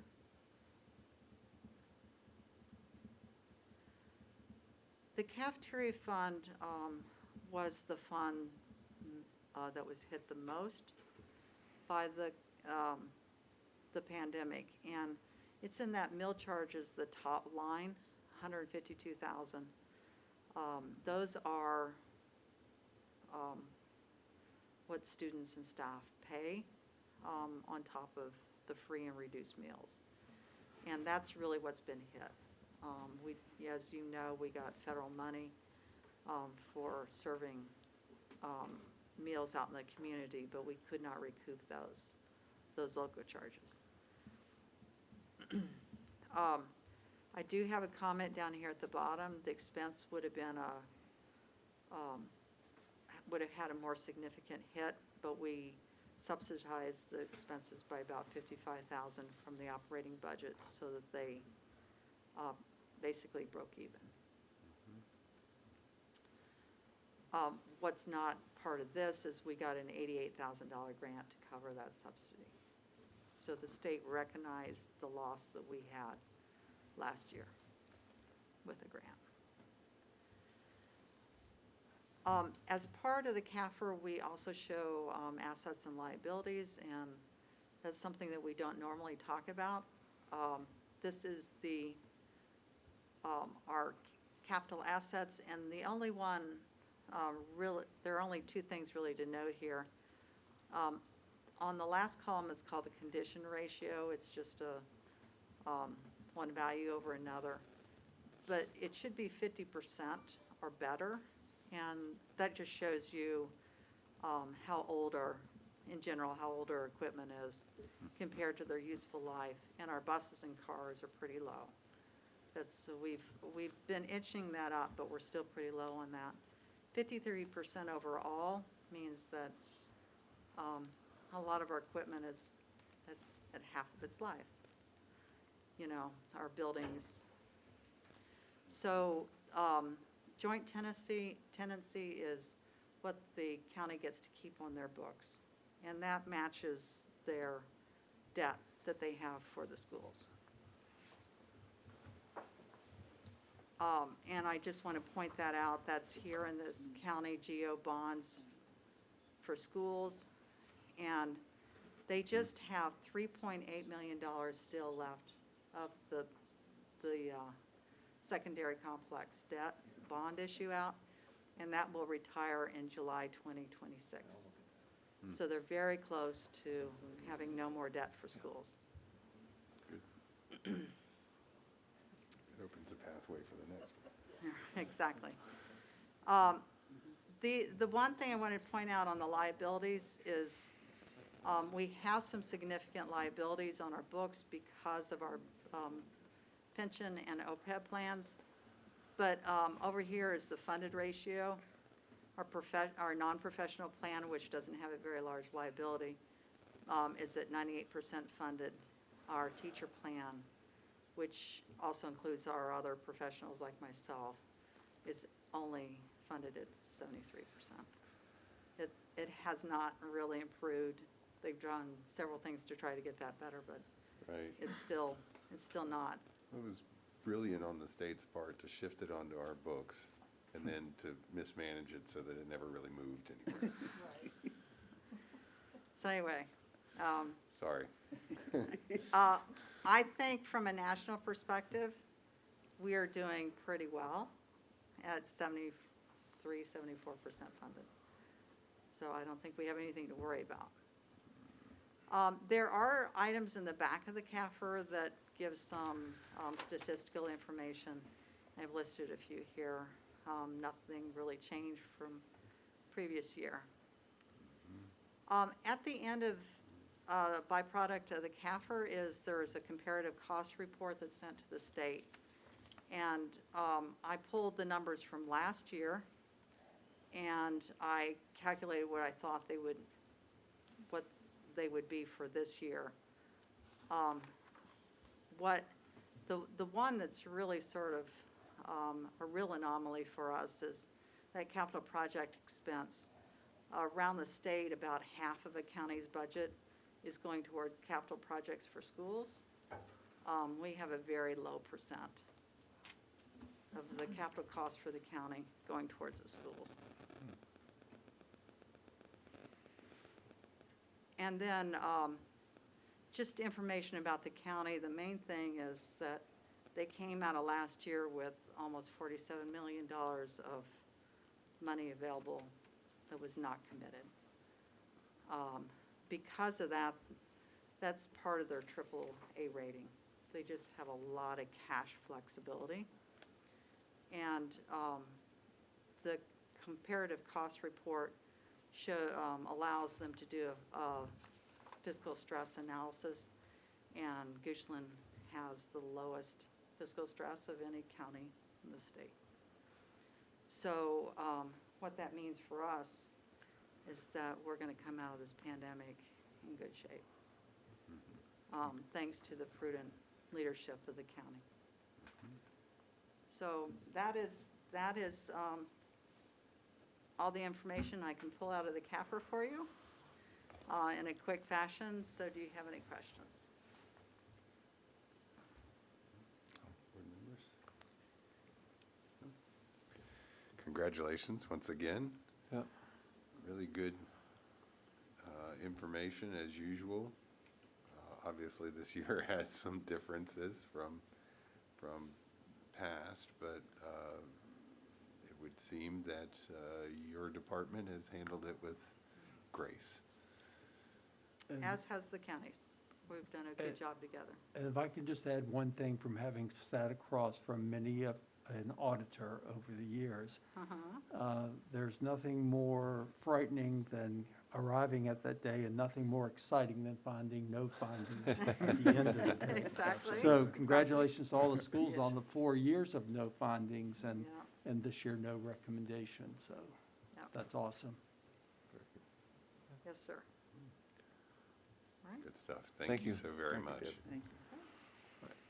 So board members, all of the accolades and celebrations that we have discussed this evening from a financial standpoint, and you're going to hear transportation and facilities updates, and you heard an instructional update, comes on the heels of an extremely talented workforce who, as I said earlier tonight, are just doing exceptional things for our students day in and day out. So Dr. Armstrong is going to give us an indication of where we rate from a salary standpoint. And as I referenced in my presentation earlier this evening, our employees are doing a different job today than they were prior to March 13th.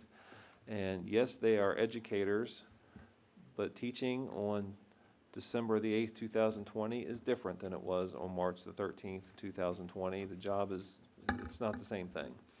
And so I think now as we prepare for our budget deliberations, it's a time to advocate for adequate and compensation for our employees so that we can retain the amazing employees that we have and attract others to our school division, because what our folks are doing day in and day out is just absolutely exceptional. So we wanted to highlight and celebrate our employees this evening and talk about how we can work towards our ultimate goal of becoming the leader in overall compensation in the Richmond metro area. So Dr. Armstrong, it's all yours.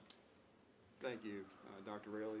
Mr. Wright, members of the board, typically my salary study is just as it is titled, a study intended, among other things, to provide this board with data for budget consideration to achieve that stated goal to be the leader in overall compensation in our region.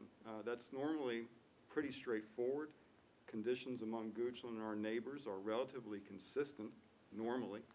Employees of public schools throughout our region put on their badge each day, they report to work, and they engage in the multifaceted work of educating, transporting, feeding, counseling, testing, and planning to meet the needs of school-age children in our community.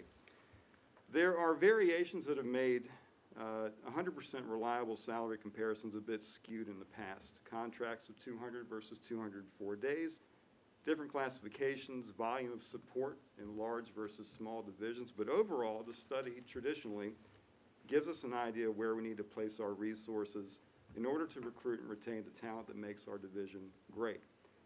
This year, comparisons of salaries among our regional competitive divisions present much more dramatic variations in conditions. In Goochland, our staff has reported to work on site since August. We have welcomed students into our building since October, and we have continued to provide our students and their families with choice, and regardless of that choice to learn from a distance or in person, we have not compromised on the quality of the experience that our students and our families have come to expect. To make this work, Dr. Geyer's presentation really spoke to a lot of this, it is required all that every member of our team has been expected to do at the high level of expectation that we have set for ourselves in the past and more. In Goochland, nothing has been subtracted from the jobs of anyone, only changed or added. Our food service employees provide the same healthy, nutritious meals, breakfast and lunch, but they do it not only in the cafeterias, but curbside, like today in 35-degree weather. Our drivers run the routes and disinfect their vehicles after every run, after doing their normal job. Our instructional assistants and drivers have supervised learning labs to afford students without reliable internet access the opportunity to learn. Our clerical staff has ordered and inventoried PPE. Our nurses are taking temperatures each day and keeping the staff at each school informed and safe. Our central office staff, like Jen Wagner, is managing our #1 in the state exceptional education program while spending hours every day and every weekend working with the Chickahominy Health District to conduct contact tracing. Our maintenance team, as you can see there, in addition to their normal responsibilities, maintaining our facilities that are aging, are installing hand sanitizing stations, air filters, and they recently are working on completing the reconfiguration of our central office space. Our teachers have adapted to distancing and mitigation measures, and they still deliver the instructional experiences that made our division, the niche.com, #1 school division in the Richmond area for 3 years. And the reality is that several of our regional competitors have not come close to this. That is simply the truth. Despite salaries that are today higher than those of our staff members.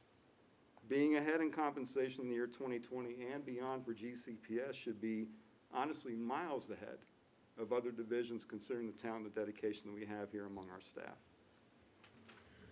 If we wish to maintain that competitive advantage in retention and recruitment and continue to provide our community with the best education they can get anywhere in the Commonwealth, we can look at our current pandemic as an opportunity disguised as a challenge. Now is a great time to continue the Goochland tradition of innovation, excellence, and leadership. And rather than ask why we need to increase the compensation of our team, we need to start asking why not. The why is pretty clear. Right here in this slide, which I normally present at the end of my salary study, I'm highlighting up front the areas that deserve the most scrutiny as we deliberate compensation for the year ahead. Now, please understand there is room to improve for every staff member and every employee group. However, I have noted in yellow or red the bands at which Goochland is at or below the median salary among our regional competitors, and I'm going to get into some more details about those groups as I continue through the slides. This first slide includes our instructional groups. You can see highlighted in blue are those groups that I feel really deserve the most attention among our instructional employee groups. The next slide includes those groups among our classified staff. And as we've discussed before, the red is bad. Green is good. Yellow is the median, and red, of course, is going to be below the median. In addition to those salary improvements that we want to look at for designated employee groups, I think revisiting prior discussions about internal alignment for contract length and scale placement for elementary counselors, as well as improving the compensation for substitutes, are also actions that would be worthwhile as we move forward. I'll get into a few of these details in some later slides. Again, I want to make sure we're moving through this efficiently. I know there's a lot of ground to cover with this. Our comparison group, just to review very quickly, we've established this group of 7 divisions, including Goochland now, for the past 5 years. This is where, when we look at our exit interviews and our data with our employee groups, we see traditionally the most competition with employees coming or going, those that might be most like us with their populations, geographically contiguous divisions as well. In my survey of our regional competitive market, several divisions have already provided raises. Others are planning for mid-year bonuses as lump sums or percentages. Last week, since I originally made this presentation, the Henrico County Board of Supervisors announced a budget resolution dedicating $25 million to county and school employee salary improvement. They recently delayed in-person learning to January for elementary students and to February for their secondary students. As you can see, Louisa provided their employees a 3% raise in September, and Fluvanna has provided employees both a 1% raise and is also considering a lump sum bonus mid-year. Our teachers comprise the bulk of our employees and are at the forefront of our award-winning work as a division. As you can see, we lag behind the median at each band with the exception of the 15-year band where we are the median. This year's salaries, not surprisingly, represent decreases at each 5-year band relative to our regional competitors. Our paraprofessionals, who like Mrs. Hodges, who you saw in that first picture with Dr. Raley, greet students every day at the GES bus ramp, or who, like Mr. Bowling, who I saw yesterday, escort students to lunch at Randolph Elementary School, are at or below the median in each 5-year band, and at the bottom for our most veteran employees. Our custodians, whose work and the importance of their work goes without saying right now, are at or below the median at each band except for the 5-year experience level. And our food service staff is at the median in the early bands, but diminishes in the more veteran bands of compensation. Our clerical staff, our school-based clerical, is our least competitive group, with hourly salaries among the lowest at 4 of the 6 pay bands we've described here. Our elementary counselors, we'll revisit this. We discussed this last year in our FY21 conversations. Of course, that had to be put on hold. The salary competitiveness on paper, as you see the numbers, is not as urgent an issue, but the workload of our elementary counselors, with 1 at each elementary school, is significant. Several of our competitors place their elementary counselors on distinct scales or at extended length contracts to accommodate those demands. But, for example, our counselor at Randolph Elementary School works with over 500 students, while there are 2 counselors at the middle school working with about 650 students and 3 at the high school with 825. So even at our smallest elementary school, the counselor to student ratio is similar to that of our middle school and higher than that of our high school, but our elementary counselors are right now on the teacher scale with the masters, while our secondary counselors have a dedicated scale. So we discussed that last year. I wanted to again bring that back to the forefront for this year. Study after study shows the impact of the principal and teacher retention and the overall success of the school, which leads to greater outcomes for our students. And across our elementary, middle, and high school pay bands comparisons, we are only at the median at 2 of those bands overall among all 3 scales, and I'll flip through those real quick, and below the median in all others. And there you see the middle, and then the high school principal scale. As you can see, and I will pause and simply just give an opportunity if there's a question about some of these additional employee groups. If you have, I know you've had an opportunity to see this. We still have ground to cover for all of our employee groups, but the ones I've previously discussed in more detail, I think are the most significant right now as we budget for the next year. I will say that our nurses, though they're more competitive now than they were in the past, since we made some FY20 scale revisions, are still below the median in most pay bands, and considering their work, which has become exponentially more complex this year, I think that may be worth a look as well.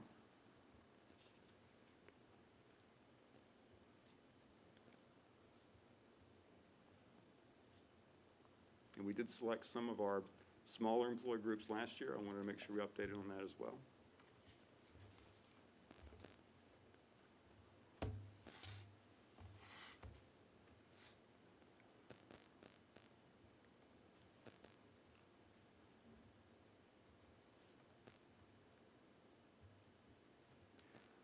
We have made many employee and recruitment-friendly decisions in the past 5 years. Our health benefit premiums continue to stand out among our region. The quality of the experience for the employees of our division is one of excellence. We have allotted preschool spaces for employee children. We have recently waived staff tuition costs, and this board has approved more generous leave policies.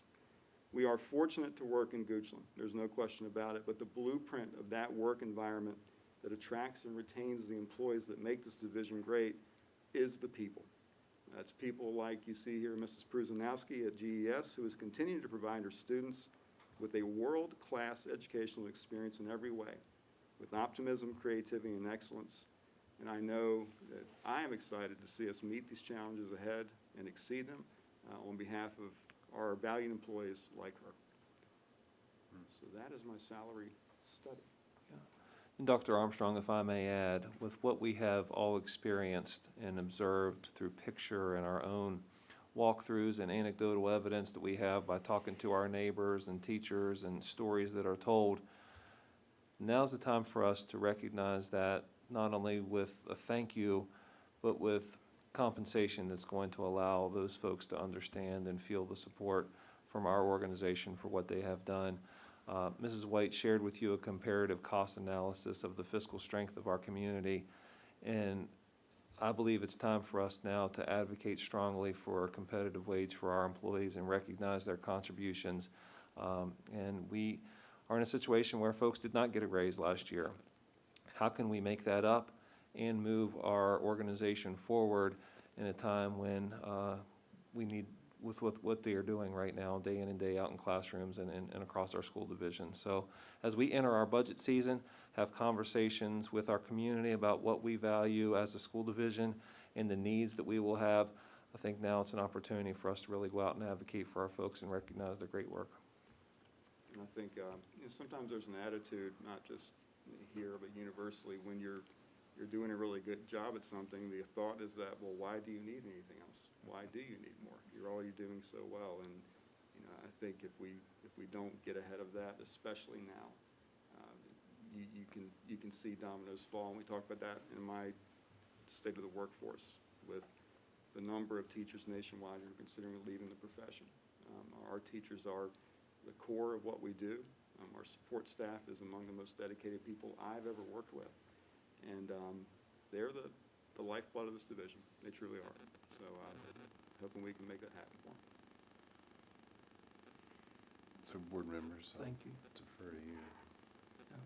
No question. One note that I made was in the community feedback surveys, there were many comments who many comments from people that also agree with you, that we have priorities in equity, people, health and safety, and so this salary study really addresses what the community is also saying about our people. The thought occurred to me, Ms. Horn, that I can't imagine, and everyone's working hard and everyone's doing things differently right now, but in terms of the day-to-day work, other than first responders, who else can we really think about other than teachers and school division staff right now? Right. Who are doing this much critical hands-on work with this many people? Right, exactly. When you think about the raises, I know you've highlighted some targeted groups and targeted bands. So if there was a 3% raise, would that be an average where some bands would get more?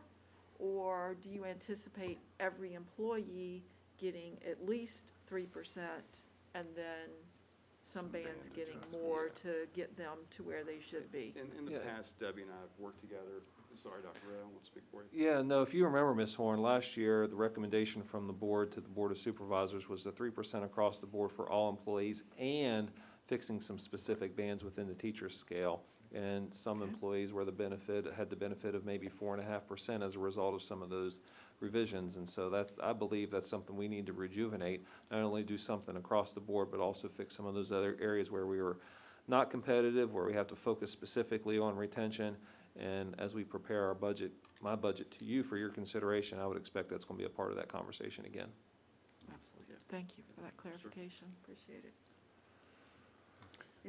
Is there some way that we can give a mid-year flat bonus type thing? Well, there is work that has happened publicly in this room about a week ago, I believe it was, where the Board of Supervisors have set a public hearing to amend their budget. And when they set a public hearing, it's over a threshold that they have to establish in order to do that. I continue to have contact with the county administrator on this topic, and he and I are meeting again tomorrow. I will continue to advocate for a potential mid-year bonus for our employees and county employees, recognizing what everyone has done during these most challenging times. And as more information comes public, we'll certainly be able to share that. We currently don't have the ability to do that within our budget right now. Even with some of the savings that we have had through transportation and just the change in our operations, we would have a hard time being able to pull that off. We would need the support of our Board of Supervisors to be able to provide any sort of mid-year bonus. So, Dr. Armstrong, as you were putting some of this together, obviously you are talking with your peers in other divisions. Are you getting a sense from them what they are considering in this current budget cycle moving forward? And is there, I mean, obviously it would be speculation for everybody at this point, but they're targeting, what are we kind of seeing in the landscape there? If you looked back at what everybody was able to do this year, there were 2 divisions who were able to do something out of the 8. And the other 6 just simply threw everything out that they passed in their budget process and went back to the year before. So are you getting a sense of what the landscape is going to look like for this year? Because obviously, and we are, I mean, year in and year out, we look at this every year and we go, God, we got to get better. And then we think, all right, we're going to do everything we can to be better. And then we give everything we can to it, and we find that every other division is doing the same. And so we're Chasing it. we're just moving along in the same paces as the other divisions. And so this year, in my mind, may be a point of differentiation for us in some ways. It certainly has the potential for that, and given the financial strength of our county, and I was looking through the CAFR earlier and looking at our percentages of personal property tax, which is the #1, revenue generator for our county, excuse me. the percentage that they were able to collect is certainly less than it has been in prior years. I think they were in the 99 point something percent collections. And it's down a little to the 94s and that sort of thing. But still, I got to imagine that some of our competitors or surrounding counties, not competitors, that's probably not the right way to say that, but they may not be able to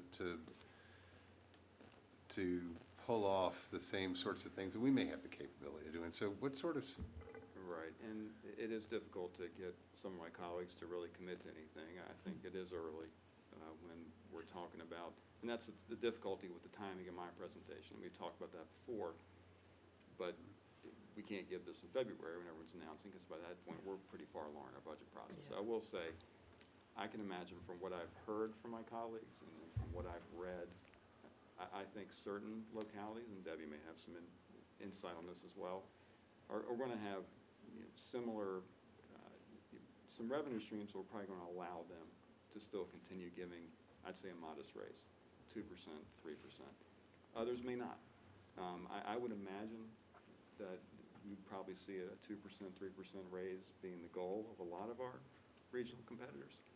Other things you got to think about too that work to our favor that I think we should publicize more is that we've kept our health insurance premium level now for several years. That has not had any impact on anybody's pocket. I mean, there's a few other levers there, but I would imagine that most of our regional competitor division friend neighbors will attempt to administer at least a 2% raise. Yeah, but the question is, can we capture ground this year? If folks are doing X, can we do an X plus 1 or X plus 1.5? Like, could this be the year potentially where we gain some ground and invest in a year when maybe other things are down across the region? And I think that's where, if we can, if finances allow us, man, it'd be great to be able to move ahead a little bit and not just maintain the status quo, but gain some ground. We're not going to see the large-scale compression adjustments that we have seen, I think, in years past with some of our the big boy neighbors that we compete against. We'll probably see more modest across-the-board raises. And again, I think, like Dr. Bailey said, that presents a golden opportunity for us to gain some ground. right. And, I think when you think about the regional landscape, obviously retail is hurting in every corner of the region, of the nation, of the world for that matter. And so the fact that Goochland is perhaps a little less dependent on retail for the revenues may allow us to be in a little bit better position. I mean, I think just one simple example, Kings Dominion wasn't able to do anything this year. What does that mean to Hanover? Yeah. That's got to be significant somehow.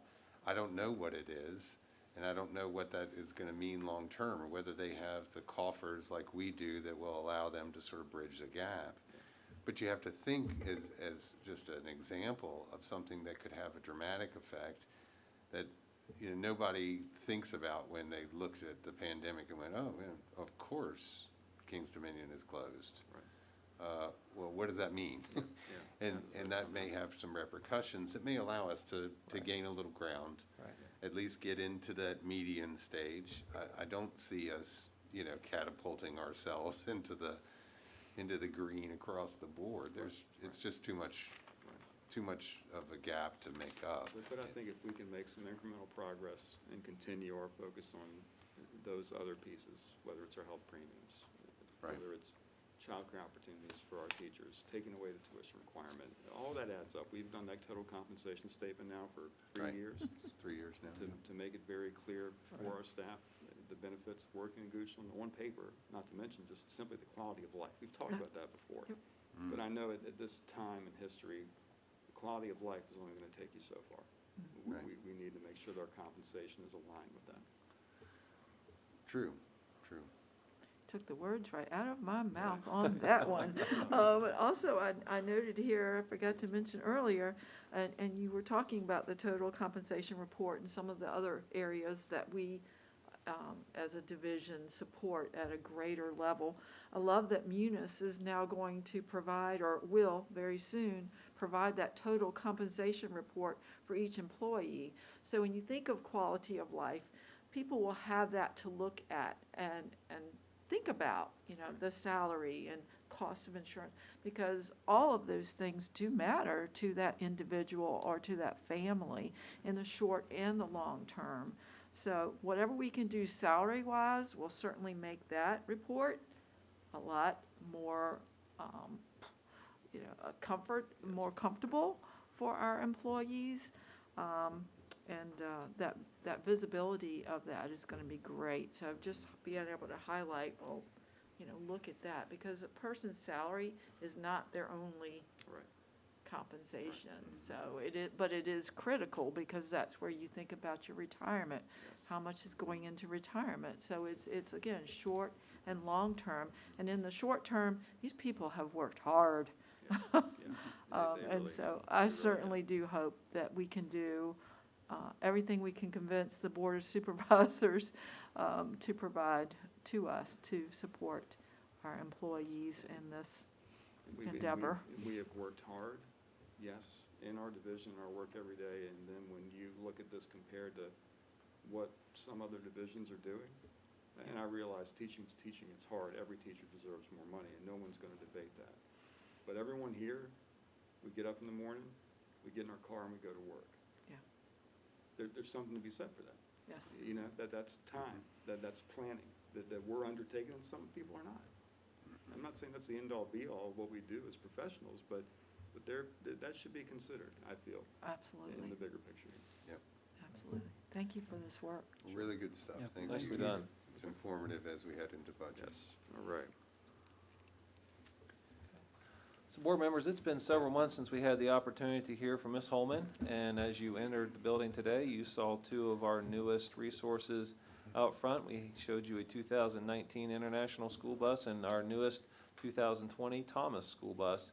And with the appropriation from the Board of Supervisors, we have ordered 2 new Thomas buses that are hopefully going to be here in February. And so you approved some resources this evening in your request to the supervisors for our CIP that include more school buses, more vehicles to support the work of our transportation team. They transport the most precious cargo that is out there on the roads, and that's our youngsters. And I want to have the opportunity to have Ms. Holman provide us with a state of the transportation department, give you an opportunity to maybe ask her some questions, but hear about the great work our teammates have done day in and day out. They have rerouted and rerouted and rerouted and rerouted and have done staggered schedules and rerouted again, and they'll probably do it again prior to January the 4th. So they've done it with a smile on their face and grace, and again, proud of the work that they have done. So Ms. Holman, it's all yours. Thank you. I just want to say good evening and thank you for having me. And I hope that you did enjoy seeing our 2 newest school buses and how nice and comfortable that they are. But one of the newest one, Bus 1, is something to really point out as far as safety. That bus is equipped with all LED lights. So when that bus is rolling at 6:30 a.m., you can see that bus from far away. And I think that is so important for us, especially because we're rolling down roads that don't even have adequate lighting. And so for us, that is so important for those drivers to have that clear visibility when they are driving through our Goochland County roads. So that bus is highly visible, has 5 cameras, 180 angles, so it is a really, really impressive school bus that we have, along with AC equipped. So I hope you enjoyed a tour of those buses. So just to give you a little information, division routes, we have about 23 at the secondary complex. Last year we had 22, so we do have an additional one, and that's to kind of reduce the west end routes so we could efficiently get to and from in between the schools. At Goochland Elementary, we have 10 routes, Randolph Elementary 12, Byrd Elementary 13.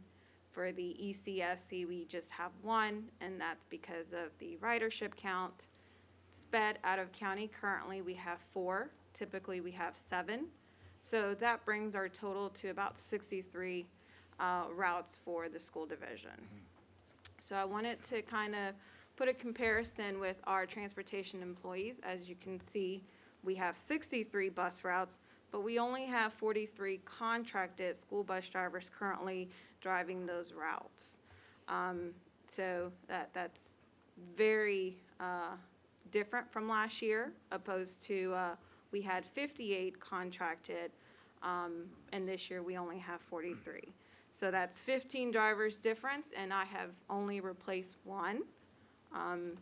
Again, it's a huge impact in our department, but we have phenomenal drivers that just get up every single day and just do the best that they can each and every day. So I'm very proud for the team that I do have.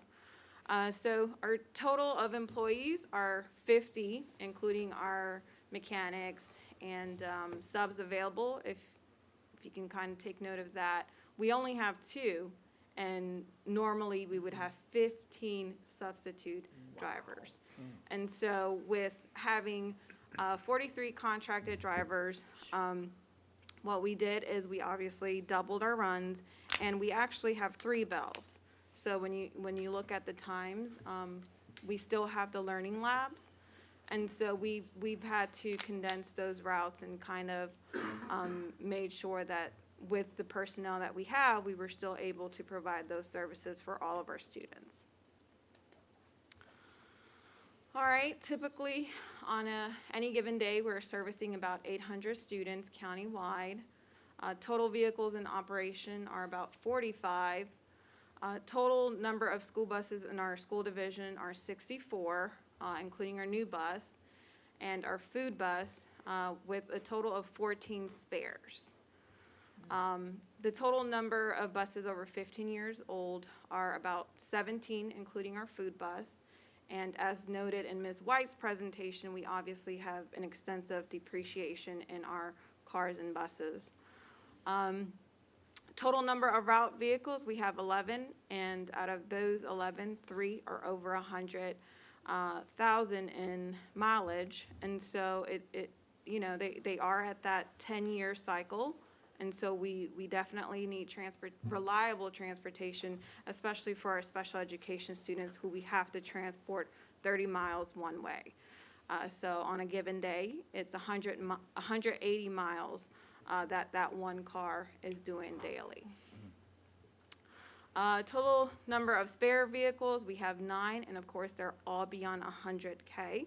So if we take a vehicle out of service, we give them a spare. Well, that spare isn't in the best condition as well. So we just there for information and consideration that, we are at that point where we need newer vehicles.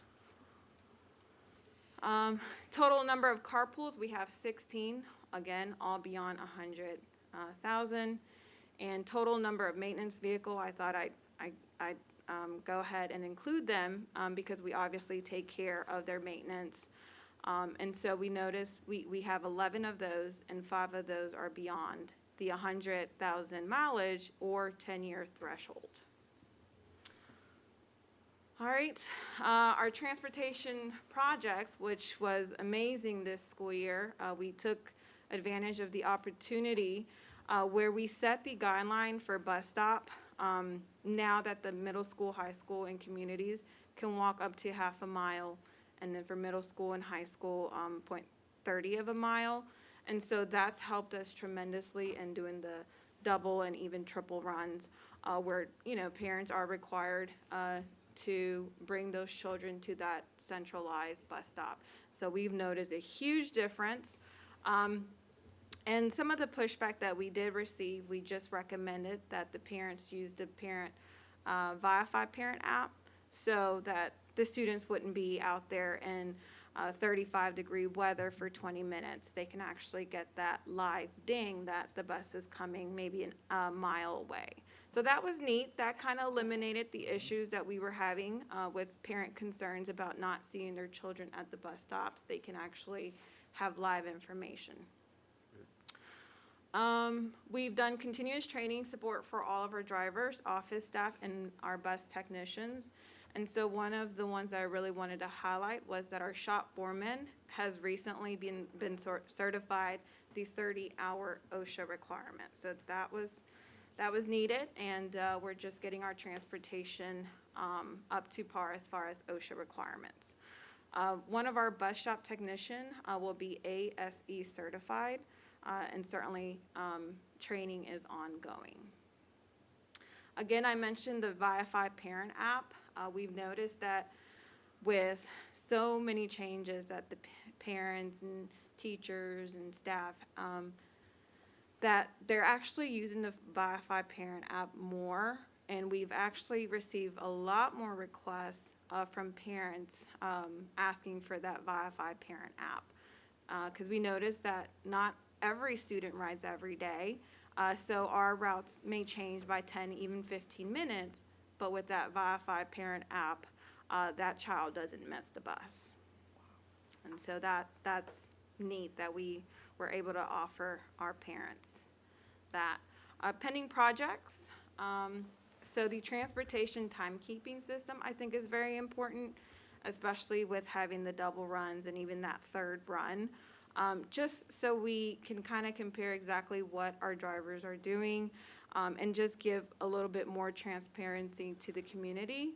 And I think that's very important for payroll audits and just for clear information on exactly what our drivers are doing out there. So the estimated cost for that would be approximately $5,000 to $10,000. Our Wi-Fi on our school bus, which is going to come, it's going to be for the Maggie school bus. That's about $2,000, and we're going to go ahead and install Wi-Fi on the Maggie school bus this year. Again, these are just pending projects, continuous training for office staff to exceed customer service. And one of those would be like our advanced routing system. And obviously, if we have the tools we need to make our jobs a little bit easier, efficient-wise, that's definitely something that I'm asking for.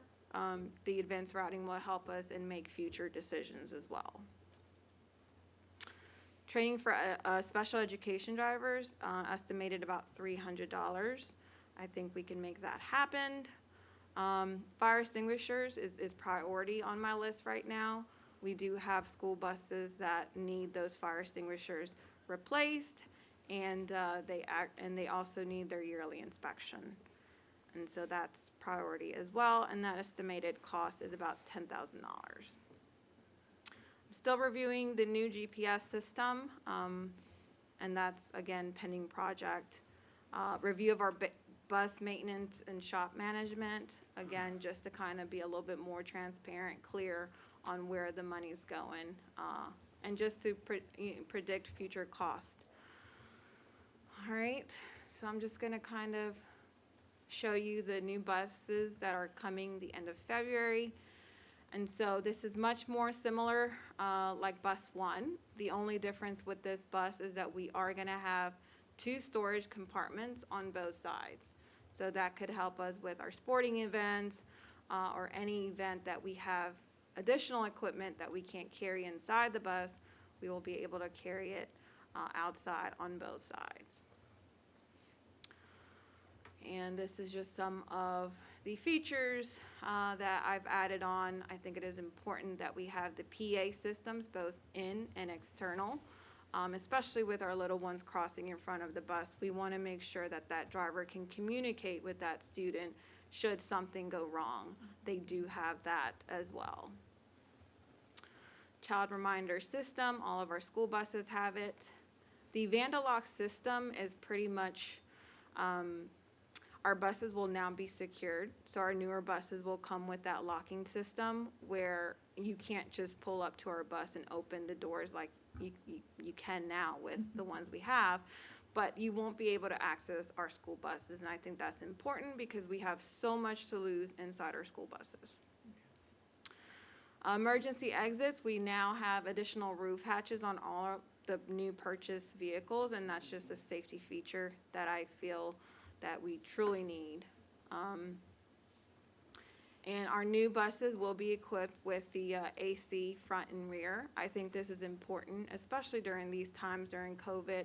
We do want to have that ventilation inside our school buses, and currently we do not have AC. AC also provides an opportunity for students in special needs who would want to ride a regular education bus, they now are able to be inclusive with that. I think that's very important, that not only do we look at education to be inclusive, but also from a transportation point of view. So I think that we're actually going to do that for a family this school year, and so I'm very happy to be able to include that child with us. Mirrors, our mirrors are going to come heated and remote control. That is super important for us, especially here in Goochland where our temperatures fluctuate. And so it's difficult to have a driver driving and trying to wipe that mirror for visibility. So I think that is an important safety feature as well. Our stop arms and our strobe lights and all our interior lights will be LED, and the storage compartments will be additional. And all just to sum up to say that we will have one of the most highly visible school buses in our school division. That not only will they be visible, but they will also provide opportunities for students who need that AC as well. So board members, if I may add on to Ms. Holman's presentation, we did an examination of her budget today and approved many of these projects that are referenced on the bottom of page 2, specifically the fire extinguishers. And so she's been given the green light to go ahead and do that tomorrow and get that work done ASAP. And we also gave her the green light to work towards the automated time and attendance so that we can have greater visibility on those resources and provide good scrutiny on that for our taxpayers' return on their investment. We gave the green light to work towards examining, looking at another vendor for our GPS services so that we could maybe be a little more efficient there and save a few dollars here or there. So many of these projects that she referenced, we said, go ahead, make it happen. You have resources within your current budget, and we'll find the resources and other budget items to make these things happen. So we want to continually invest in our transportation department. We have brought the department forward at light speed over the course of the past several years. You saw many of those safety enhancements with what we have. We have an automated routing system. And so there's more work to do. We learned about some things today that we were not aware of that we need to make improvements within our transportation department. We're committed to making that happen. Thank you. Ms. Holman, you showed me this afternoon on bus 1 a built-in camera on the side of the bus that can capture oncoming drivers who might fail to stop.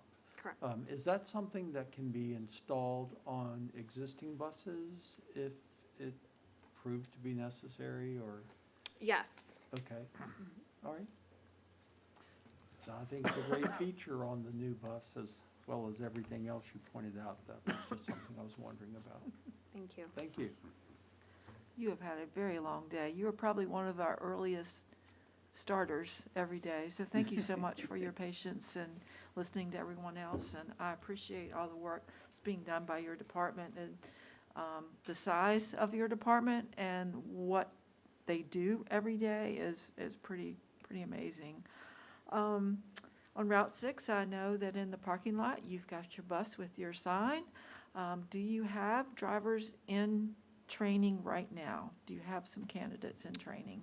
We do not, but we have we recently have interviewed 5 potential applicants, and we've done that virtually. And so we're coming up with a plan on how to do classroom virtually so that we're not intertwining the applicants while we're training them. Wow, that's smart. Dr. Raley mentioned the timekeeping piece. It's great for accountability, but it's also fair compensation. Absolutely. So, is there a particular platform you're looking at or product that you're looking at? Sure. So currently I'm looking at Viify, which is what we're using now for GPS, and our parent app. Okay, and so that will be the timekeeper for bus drivers. They can use that on their phone Correct. to punch in their start and stop times, and you can also then verify it with the GPS on the vehicles. Is that correct? Awesome. How have the centralized bus stops been received by parents? I think it was difficult at first because we're used to picking them up at their door. But they understood that we were very limited in resources, and certainly the bell times also played a huge impact on that. Okay, thank you. I think, Ms. Horn, there was a greater level of understanding because we're in a pandemic. And so we used this unfortunate crisis as an opportunity to do something we've been wanting to do for a while. And so now we've established a new standard, and it seems to have gone very well. It's a result of great work she's done to work through those situations. I have not received one call about Wonderful. it. So it's the customer service provided by transportation, having an understanding of the why behind it.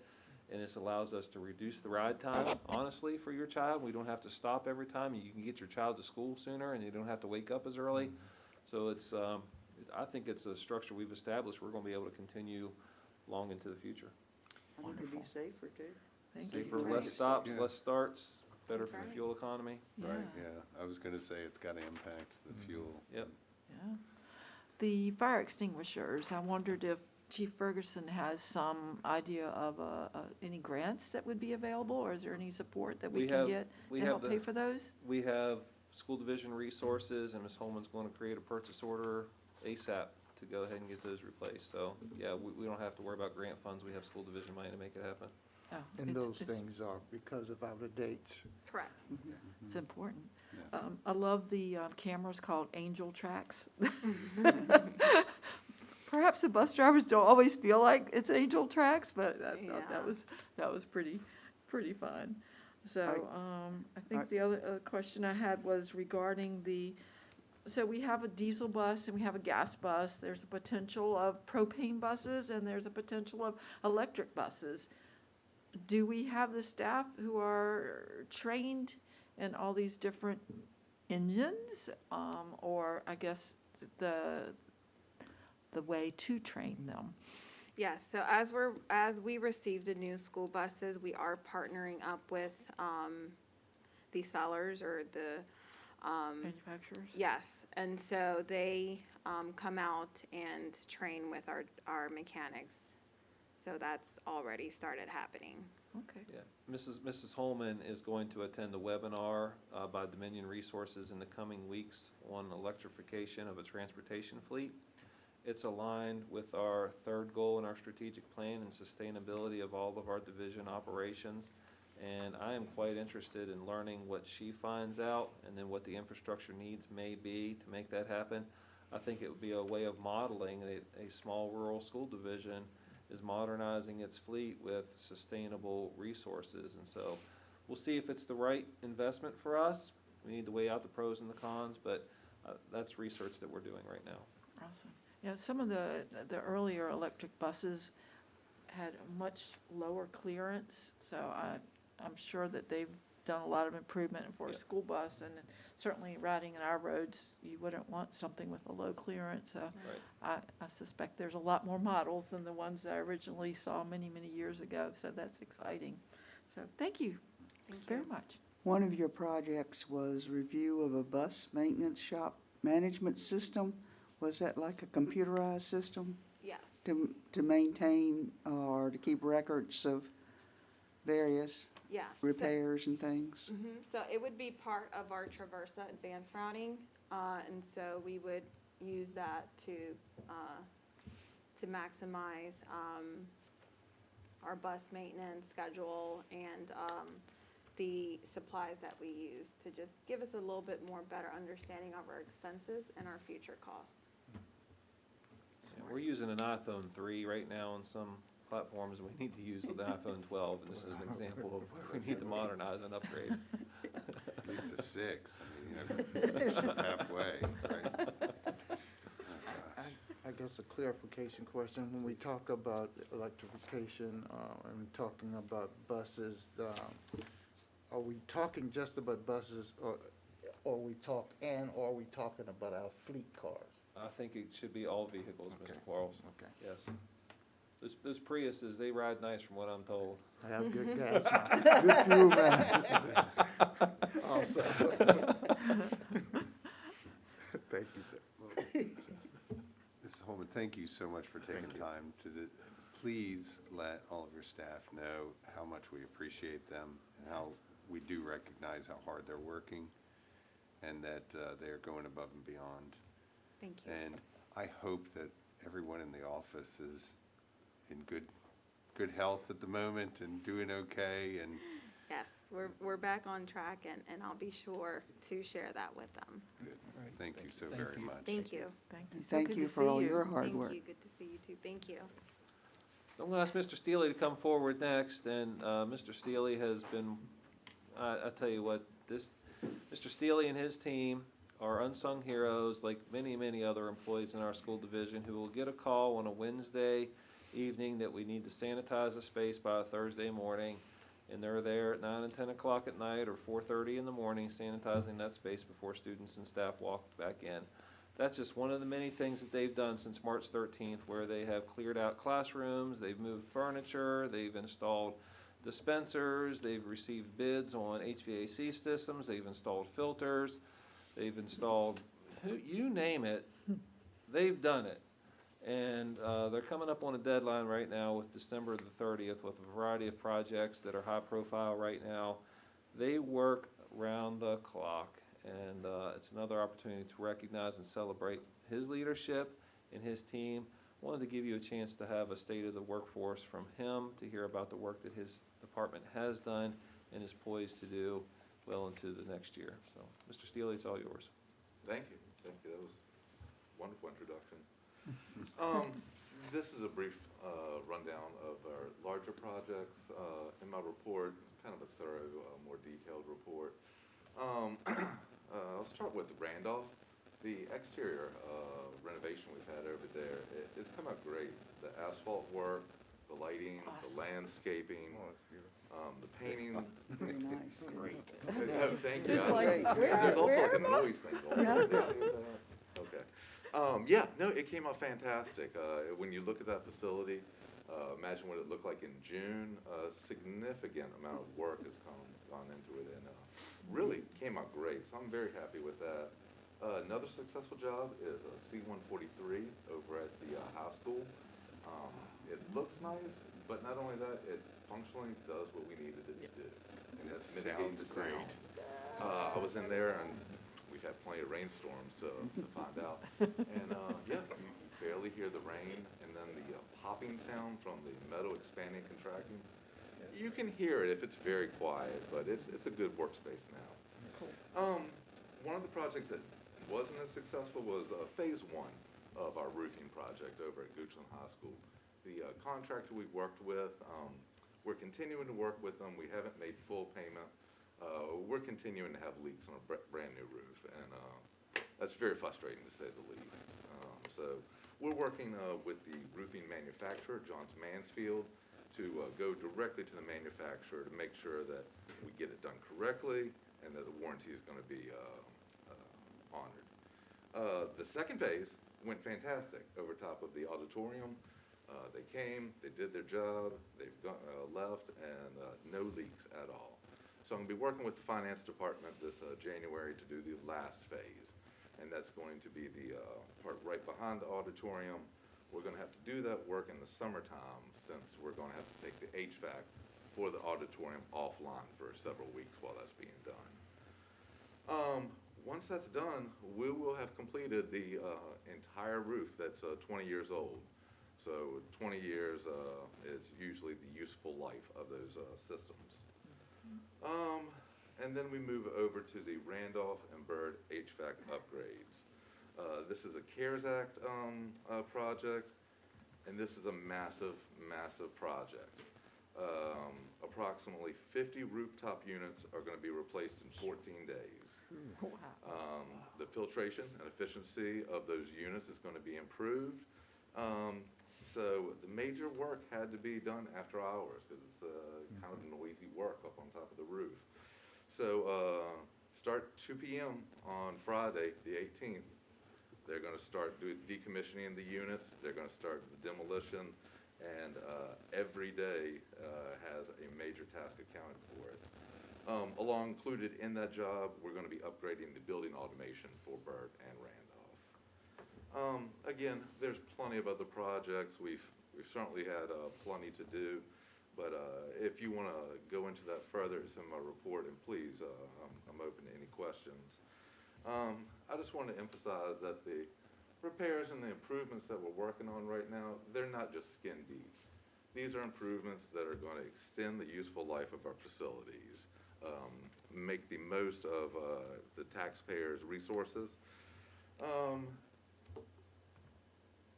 As we're getting into the holiday season, you know, we're starting to think about what to be thankful for. And Dr. Raley mentioned it a little bit before. My staff, I just can't say enough wonderful things about my staff. The depth of talent and dedication that I have, it's the strongest team I've ever worked with. It's rare. You don't see teams like this. And to have the opportunity to lead that team, I consider it a privilege. So just want to let y'all know I'm proud of the work our team's been able to complete. I thank y'all for the resources to make those possible. Any questions on the projects? Just one question on your contractors and everything. Everybody met their goals, project goals, and everything. As far as the CARES Act goes, in the correct. timeline. We're currently on schedule. The HVAC project, it's going to be tight, no doubt about it. But some of the other larger projects, the water bottle fillers, some of the floor replacement, everything's on schedule to be completed. Yes. Thank you. Great. Just thank you for everything, the talent, dedication you spoke of. It's evident in the work that you're doing, and please pass the thanks on to the whole team. I certainly will. Thank you. Question on the HVAC units you're Yes. talking about, the elementary schools. I imagine there's going to be a lot of cranes working. Yes, yep. So do our CTE students have an opportunity to do some observations I'm here? not sure about this. I will get in touch with I don't know if they Mr. need to be the Watson ones and- doing and it, but Greenway. just seeing. Yeah, absolutely. I mean, It is that- during winter break, but no, that'd be a great opportunity that I hadn't thought about. So Yeah, I'll definitely pass awesome. that on. And you need to include yourself in that amazing team of people who are you. very diverse, because here you are presenting a professional report, professionally dressed, but I believe today I saw you dressed a little differently. You are entirely flexible and multi-talented as the members of your team you were speaking of. So thank you so much for all that you do in your leadership and your actual skills. Thank you very Amazing, much. I appreciate amazing, that. thank you. So I just wanted to say, the work of your department is evident everywhere. We just got a chance right before the Thanksgiving break I did personally, to go through all of the schools.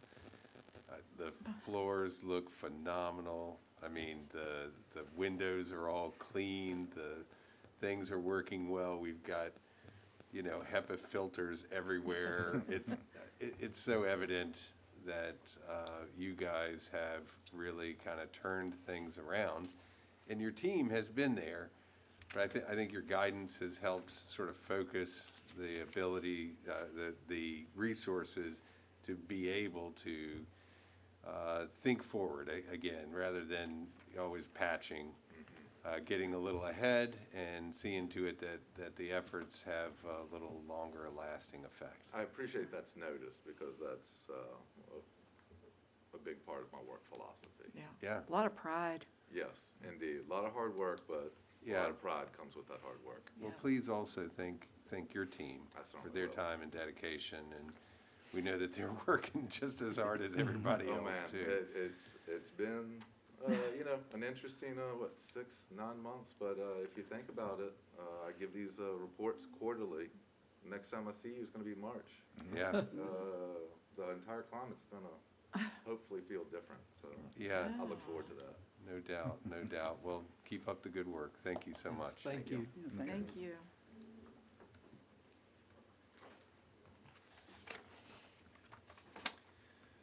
All right. We're gonna- Wow. We've gotten a It's hard to lot. top all that, isn't it? Yeah, we've definitely had some great things happening, but board members, that brings us now to the action items on our agenda. And let's see, we've got only policy updates here, one of which I'd like to point out we saw earlier tonight Okay, yeah. in first reading. But other than that, Dr. Raley, is there anything in here on the slate that has had any changes since their original first reading. Just something I want to highlight for the benefit of the board, both policies JEG and LBE have the definition of parent, and wanted to bring Right. your attention to that. That was discussed at first reading last month, and wanted to make sure that you are aware that that definition is included in both of those policies, and want to make sure you have that information for voting. The other references discussed in first reading are evident in this presentation as well, and as you said, Mr. Wright, JM is presented for second reading. You saw that earlier tonight. Yep, that's great. So board members, what's your pleasure? Mr. Chairman, I make a motion that the policy update for all of the items, including JM, will be for a motion to approve. Okay. I'll second that. All right, great, thank you. So board members, we've got a motion and a second. All in favor, please indicate by saying aye. Aye. Opposed? Great, look at that, we can knock out an action agenda in about 3 minutes. So that brings us to items for board review. I trust, board members, that you've had an opportunity to review things. Is there anything you'd like to call out, mention specifically? Yes, Mr. Chairman, I have a question about one of the items in the strategic and tactical plan report. This is in regards to the DCV report. And we know that data is going to look really different because of closing schools in March. Wondered if Dr. Raley had any insight into how we can use this data to show that we are being more culturally equitable in our discipline when it was obviously not a year like the years before. Yeah, that's a great question, Ms. Warren. You know, in August of 2019 and August of 2018, we presented our discipline data publicly to be able to discuss opportunities of strength, but opportunities of growth as well. We did not present it this past August because it was not a full year worth of data. It was really difficult to compare the previous years. I will say that I meet with principals on a quarterly basis, and we review discipline data regularly. We did that last year. We had a good handle on how we were trending, and you could see some improvements as a result of our approach to discipline just over the course of last year. The data this year really is meaningless. We don't have discipline issues this year, and so it's going to be really difficult. We're going to avoid 2 years worth of data. But I will say that I think it's something that we must continue to report on publicly. Absolutely. Hold ourselves accountable for, set metrics and say, here's where we are, August of 2018, let's say our most recent data source, and where can we find opportunities for growth, make positive progress in those areas, show that we are narrowing any sort of discrepancies that are in existence, and hold ourselves accountable for our work. And that's a metric I think needs to be a part of the strategic plan as we develop that dashboard, and then continue to report it publicly to hold ourselves accountable for that. Absolutely. And the continued training in trauma-informed care, I'm sure, is going to alter these numbers in the future as well, because there will be discipline issues that will not occur because someone understands that child enough to act in a preventive manner to support the child. I could feel a difference in our school division last year for our work with positive behavior interventions and supports and a restorative approach to our work. I could feel it, and we saw it in some data sources last year. We just need to make sure that we continue that work. The Yes, sir. mindset in our school division is changing.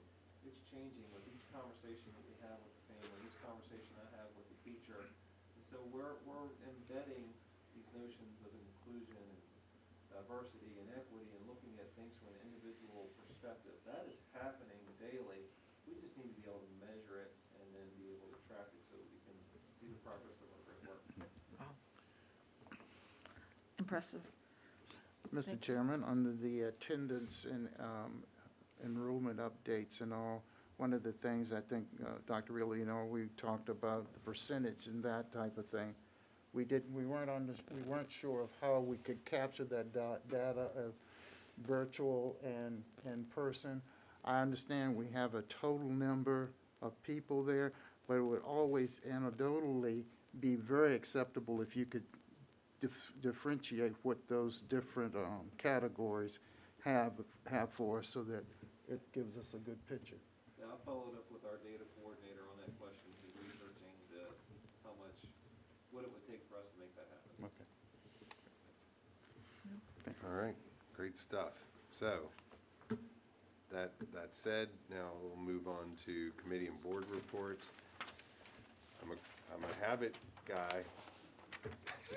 Dr. Guyer, anything to bring us from Jay Sarge? Quick report, our next college board meeting is in January, but I did want to update the board, and Dr. Rayleigh may want to expand on this. Dr. Rayleigh and I had an opportunity last week, invited to meet with Dr. Pando, one of her strategic planning members, to talk about the future of the Houston campus, the Reynolds Houston campus.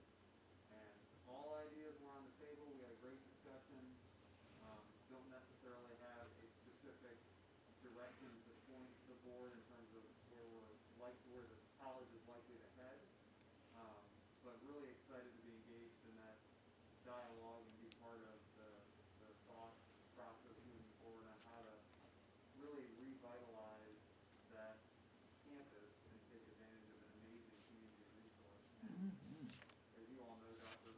Pando's leadership has been very dynamic, and she's ready to move forward with something that really is going to meet some pretty amazing needs in our school division, or in our community, and our surrounding community. And so, looking forward to the future of that. But that's really the biggest thing to report. And again, that discussion was 45 minutes to an hour, and it was last week.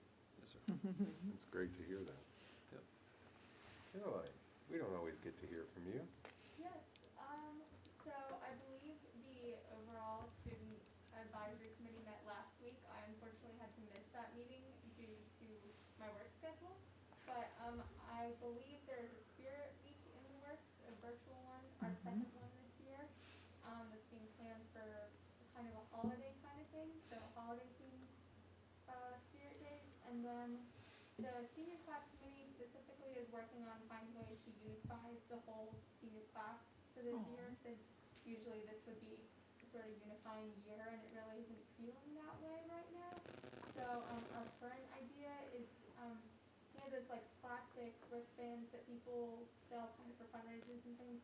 We're finding a way to give them to the whole class for free, kind of with either our graduation quote or the one that's on our graduation announcements, or some other kind of helpful words or something. We're not sure yet, but we're finding a way to do that.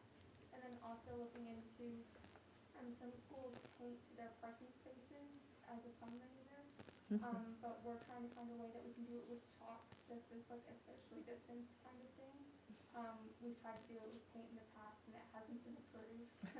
But, and then also the space committee is meeting next week, I believe. So our version of space is meeting next week. Right. And I think that's all for us. Yeah. Good, thank you. So the Gifted Education Foundation held a virtual meeting on November 17th, basically reviewed some of the things that had been accomplished this year in very different ways, but there were some grant funding that was secured. The annual appeal letter to donors was due to be mailed out on the 19th of November, and there was a brief discussion about an opportunity for teachers to apply for mini grants once that's established again. And the essay contest question was briefly discussed, and the goal is to fold that into how students may have coped with COVID. The Safety and Facilities Committee met on the 18th, which was my first time being able to participate in that meeting, and there was several updates to include climate weather and COVID.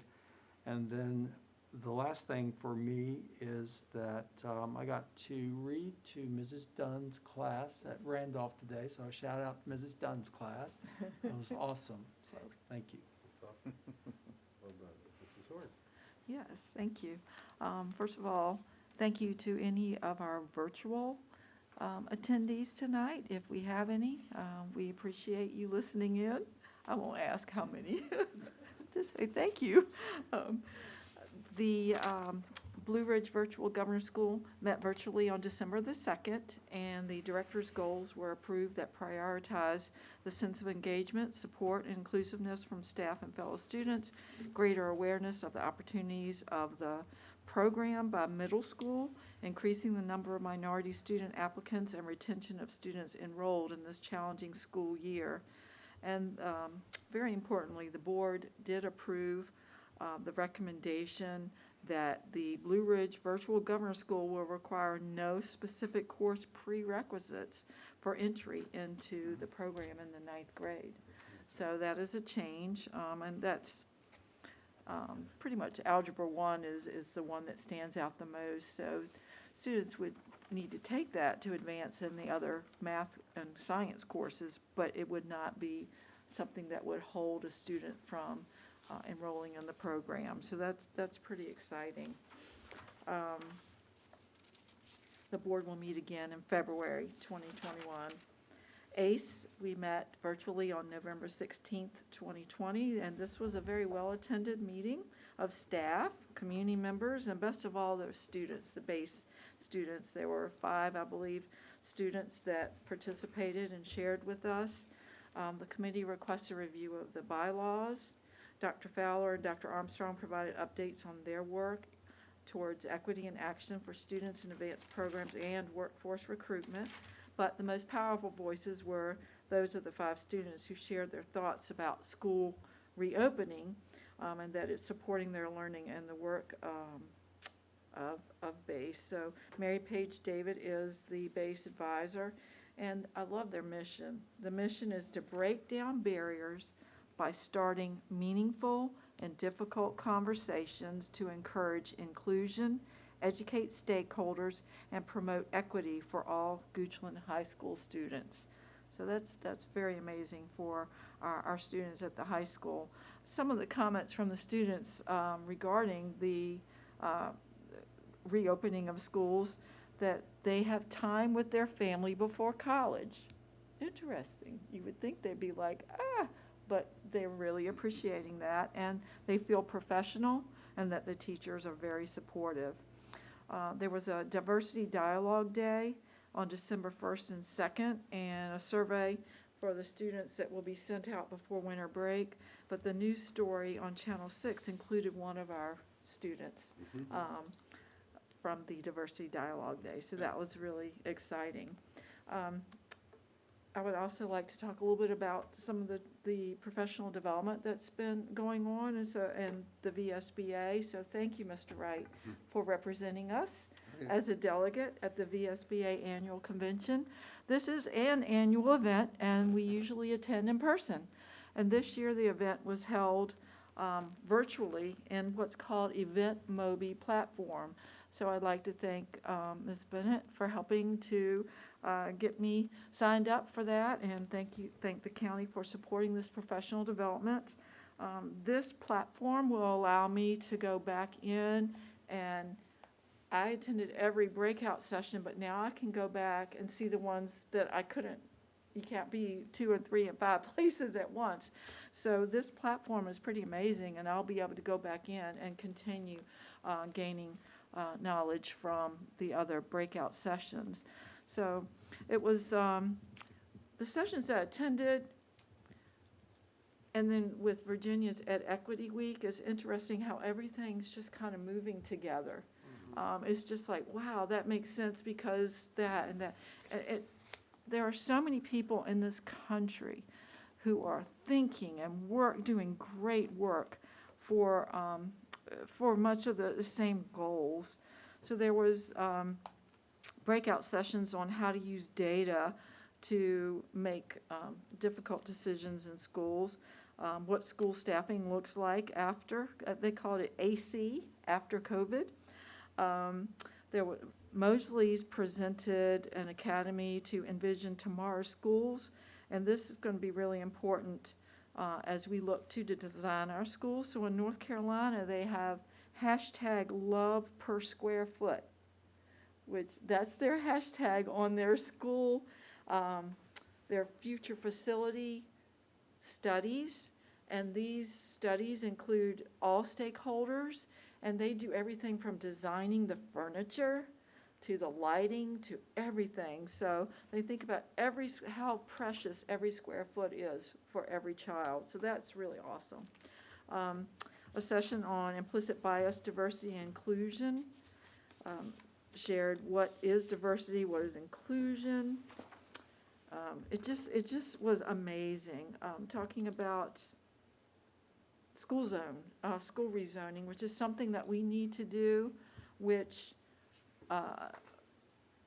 brought up the fact that we need to look at our policy. So I hope that in the very near future, we will look at our school policy, which we refer to as school attendance zones. But this quote is pretty, kind of says a lot. Not just about school rezoning, it's not just about facilities and efficiencies, it's also about the lives of children with access to these schools. So when you think about rezoning, in some areas, it is used to block students from attending certain schools. And we don't do that here in Goochland County, but we do need to be sensitive about it.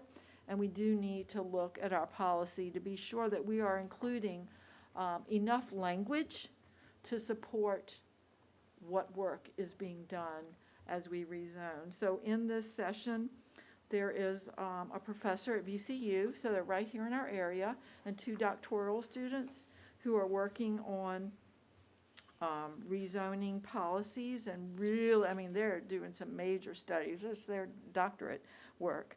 So it's something really to look at as a great resource for us.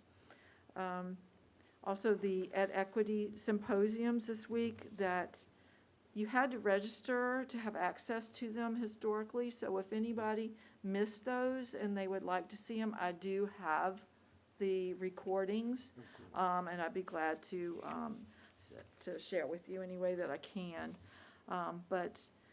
We had Dr. Gloria Ladson Billings, who was the author of Dream Keepers. So there's a book from my reading list. And she was speaking on culturally relevant teaching. So academic success, cultural competence, and socio-political consciousness. The second speaker was Dr. John King, who spoke about being a high school student that was challenged, was his words. In other words, he was kind of a difficult child to handle. Well, he was U.S. Secretary of Education during the Obama era. So that's a lesson in itself. So it took someone to recognize his potential and brought him up. So again, all these things were just really tied together. I could just go on. I really could go on and on. I know Mr. Wright would prefer that I not. So I'll wrap it up in saying that one of the last conversations was the author of a book called Human Work in the Age of Smart Machines. So as we think about being more equitable, as we think about cultural competence, as we think about our school facilities, we're still all about preparing children for the future.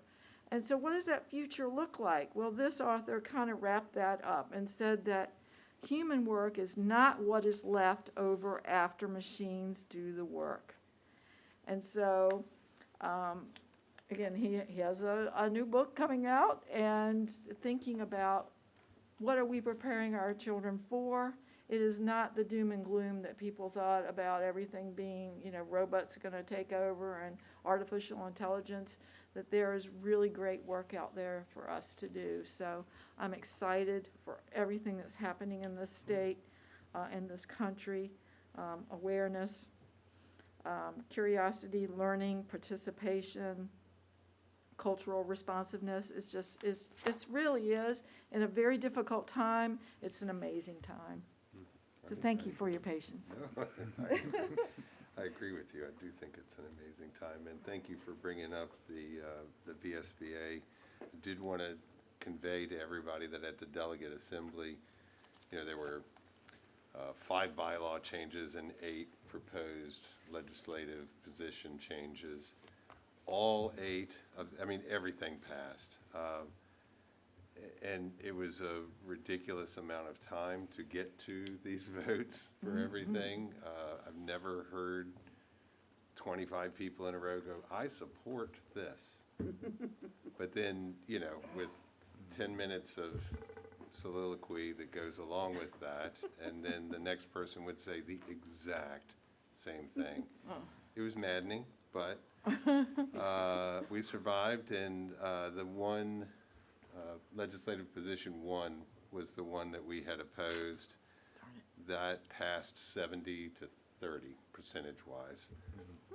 So we didn't win that one, and no, I did not speak. So next I want to talk about Maggie Walker Board. I don't recall exactly where we left. Our last meeting was, what, the 10th of November. We had a meeting thereafter. There will be no admissions test. I think I had told you that before the case for this year, but it was a very brief meeting and really not a substantive one. I think the most substantive note right now is that there will be a change in the board. The current chair, who is from Henrico County, has some obligations that's going to force her to step back. I am the vice chair, and so will then step into the chair role a year earlier than I had anticipated. It's a 2-year role. And so I will be representing us as the chair for that regional board, and Dr. Raley will be chairing the superintendent's advisory committee. Yes, sir. As well. So we have that to look forward to. So as you may be aware, this is going to be the last of the meetings where I will be your chair, unless something catastrophic happens and I don't attend the next meeting. So I wanted to thank you all for your time and your service this year. It has been truly unique from a number of standpoints, but I couldn't be prouder to serve with any other group than with you. So thank you very much. Well, thank you. Thank you. I had an opportunity to attend the Facilities and Safety meeting. I had to leave early because we were double booked with the Gifted program. Thank you for providing an overview of what was happening there. As always, there's a great group of people that are participating in that particular committee. I also, at that time, attended the Gifted program. That was on November the 18th. Of course, it was very well attended. I think Dr. Raley was there also. He had to leave with me going to this particular meeting. But they talked about the referral process as far as the Gifted was concerned, Gifted program was concerned. They were planning for a February panel on social emotional support for gifted students. Also that Dr. Fowler, she gave an overview of the gifted regulations update. There was some different information on destination imagination and the summer programs that will possibly come up. Summer for residential governor schools, governors, world language academies, and camp launch. And other than that, it was great. I had an opportunity to look at and observe some of the equity seminar, and I really would like to thank Dr. Lane and his persons that actually facilitated those events. They did an awesome job. I said the word awesome once before, but it was truly inspirational and educational for us all. And that model, if they continue that, Virginia will be and will continue to be the best educated populace in the nation. And for his leadership and everything, I think we do need to say thank you to him. Yes, certainly. Other than that, it's a great day. That's pretty